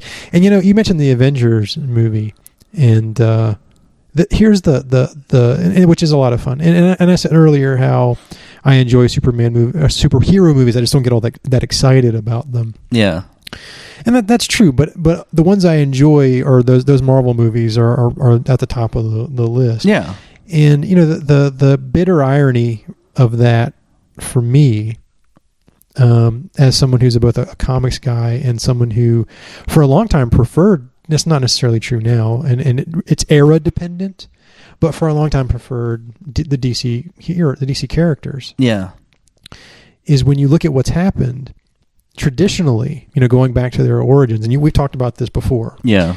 The Justice League defended the Earth from alien invaders and mad scientists. Mm-hmm. The Avengers defended the Avengers from people who wanted revenge against the Avengers. Yeah, that's true. It's even in their name. Not, they're not the defenders. They're not the protectors. They're not the justicers. They're the Avengers. They're getting some vengeance. Okay? That's right. It's like the very first Avengers story is what? Thor wants revenge, and so he tries to. Loki wants revenge on Thor, so he tries to pit other superheroes against Thor because he's got a grudge against Thor, and that essentially becomes the arc. It's the prototype, but it's also the archetypal Avenger story. That's what they are. They're a club of superheroes that hang around and fight villains who are always trying to get revenge on them, either collectively or individually. That's what they do. And yet, how things have. And it's funny. I mean, if you never thought about it that way, and you do read comics, go back and read some of those early Avengers issues. Oh shit! Read any Avengers comic printed in the '60s. They're all like that. They're not defending the Earth from shit. No. Kang shows up. What's he do? Well, he's trying to mess with the Avengers. That's right. Is he trying to take over? No, he just wants to fuck with the Avengers. Even they've never met before, or Space just there to mess with the Avengers. Screw the Avengers. Yeah. I brought up Space Phantom. But now, look how the Avengers movie, at least, I feel like in that they went out of their way to show the Avengers helping people, protecting people. Yeah, the scenes with Cap, in the big battle at the end. Oh yeah, he's, while Superman levels Metropolis. What the hell? The Marvel movies aren't necessarily concerned with thwarting crime, and they're very concerned about the personalities of their characters and their personal problems and the vendettas that other characters have against them, which is what Marvel comics have always been. Yeah, but they're at least making it clear that these characters, and not just the Marvel produced ones either. The Spider-Man movies do this too, making it clear that these heroes are being heroes to people and helping people out. And I just don't get that from those Batman movies at all, and then again you take it to ridiculous extremes with Man of Steel. Yeah. Did I make a point there? You did make a point. Okay. I think we both made a couple of good points. You go back and listen to this when you're in the editing phase, and you go, "Damn, those boys made some points. Yeah, they can talk some shit." Yeah, and we hit the hour and a half mark again. And so to bring it back to Batman 66, which going over the top in the other direction, to be heroic and a good citizen. And being morally upstanding and upright, it's goofy and it's schmaltzy and it's cheesy, but it's fun and it works. And there's no doubt in your mind whatsoever about Batman's ideology in that show or who he is and what he stands for. Yeah, and it's fun and it works. That's the core of its appeal. Is the fun. But it's become even more fun to me now. It's even more important to me now because it's become a great antidote to all the stuff that's going on today that I don't like. Yeah. Where everything now is gray, it's colorful. Where everything now is totally straight-faced, it's funny. Yeah. Where everything now won't let you see what the hell's supposed to be going on when there's a fight. Yeah. Biff Pow, right? Uh-huh. Exactly. So, and Julie Newmar. And Batgirl. And it's sexy. Yeah. Nothing wrong with sexy. Well, I mean, you look at some of the other ones on there. I mean, you get Julie Newmar, you got Yvonne Craig, you got Batgirl, Catwoman, Joan Collins shows up. Oh, geez. Who were some of the other ones that showed up on there? There's some other females that were dead sexy on there. Well, there's lots. I mean, even beyond just the name actresses that show up, the male villains almost always have Amal. Yeah, and she's always great in that '60s glamour way we were talking about. Well, Jill St. John in the first episode. But that's just the women. I mean, hey, Adam West himself. Now, come on, now, ladies. Suave, smooth. There's a hand up over there. I see it right there. Yeah, in the gaggle of listeners in the Fantasmo Lounge this evening. Gorshin in his skin-tight leotard. Ooh, you had to go there. Question mark at the ready? At his what? Question mark at his what? Say no more. Oh, let's not. Well, to recap and to wrap up, do we have any closing thoughts? Because, like you said, we passed the hour and a half mark on this one. Well, so at the risk, I don't want to come off like a hypocrite. We talked about how part of the enduring appeal of Batman is his adaptability. Yeah. And I think those Nolan movies are certainly one approach and one thing you can do with Batman that is no less valid than any other approach. I think it's a mistake to say otherwise. Now, I stand behind what I said about Man of Steel. That's too damn far. Yeah. Betrayed the essence of Superman. Oh. But those Nolan movies, yeah. That's one. It's not my Batman, but it's something you can do. It's with somebody's Batman. Just like Brave and the Bold is the cartoon, and just like the Batman from the 50s hanging out with Ace and thwarting the Batmite was, and just like. Speaking of Batmite, real quick, the Brave and the Bold cartoon, that first episode of Batmite, where it breaks away to panelists at a convention. And the one, I think it's supposed to be Bruce Timm dressed as the Joker or something. Is that? Yeah. Stands up and says... Well, Bruce Timm dressed as the Joker is something else. That's not the guy that stands up. But some guy stands up and says, basically, Batman, and gives the whole thing about Batman is anything you want him to be, different incarnations of Batman, everything is all are valid in different eras and things like that. Yeah. That's perfect.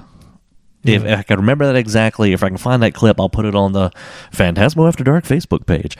And because I think that pretty much says what we're trying to say. Yeah, it's true. I mean, and that's also the theme of Grant Morrison's last Batman run, or one of the themes of the run was it's all valid, it all happened, it's all real. Like, how do you take all the different approaches and tones of Batman over the decades, and make it the story of a life? That's one of the things that his Batman attempts to do, and whether or not you think it completely succeeded, to me, is less important than the fact that he attempted it, and there's some really great ideas there.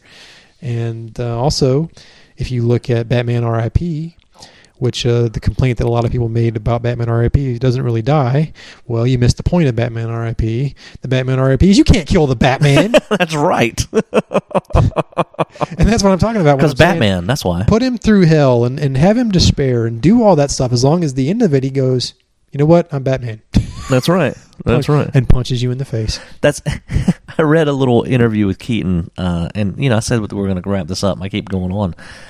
Because there was something out there that, I don't know, it's rumored that Christian Bale is not happy that Ben Affleck is taking over Batman. Who is? And, well, that he wanted to keep doing Batman, and he was, not happy about it, and he's jealous or whatever. And somebody's interviewing Keaton, and they're like, well, how do you feel about it? He says, I think it's great, and why not? And they're like, well, why? He says, you don't want to know why? Because I'm Batman, that's why. He's still Batman, and that's it. And he was cool with it. He is Batman. He was Batman. Somebody else is Batman now. Well, I'm not Batman, and I'm not cool with it. Well, you could be Batman. I could. You could. We all could if we were rich and trained ourselves. Well, that's true. Yeah. That's. But in closing, oh boy, as we get tireder and tireder and tireder. No, the box set is beautiful. It's beautiful. The quality is incredible. Amazing. The extras are out of this world. Stuff you've never seen before, and stuff you may have seen, but in better quality. And if you can't afford the box set, there are individual seasons on DVD out there. I saw the other day. Go back, revisit if you hadn't seen it in a while, and look at it with new eyes or with a fond nostalgia for your childhood. Hey, if we get hate mail for bashing the Christopher Nolan movies, that means we'll actually get email at phantasmopod@gmail.com. So if you love those Christopher Nolan movies and you hate all the shit we said, tell us to bugger off at phantasmopod@gmail.com. Or if you agree with us, post it on the Fantasmo After Dark Facebook page. Say, hell yeah. But go, watch the 66 series, enjoy it, have fun. Good night, Tony. Good night, Rob.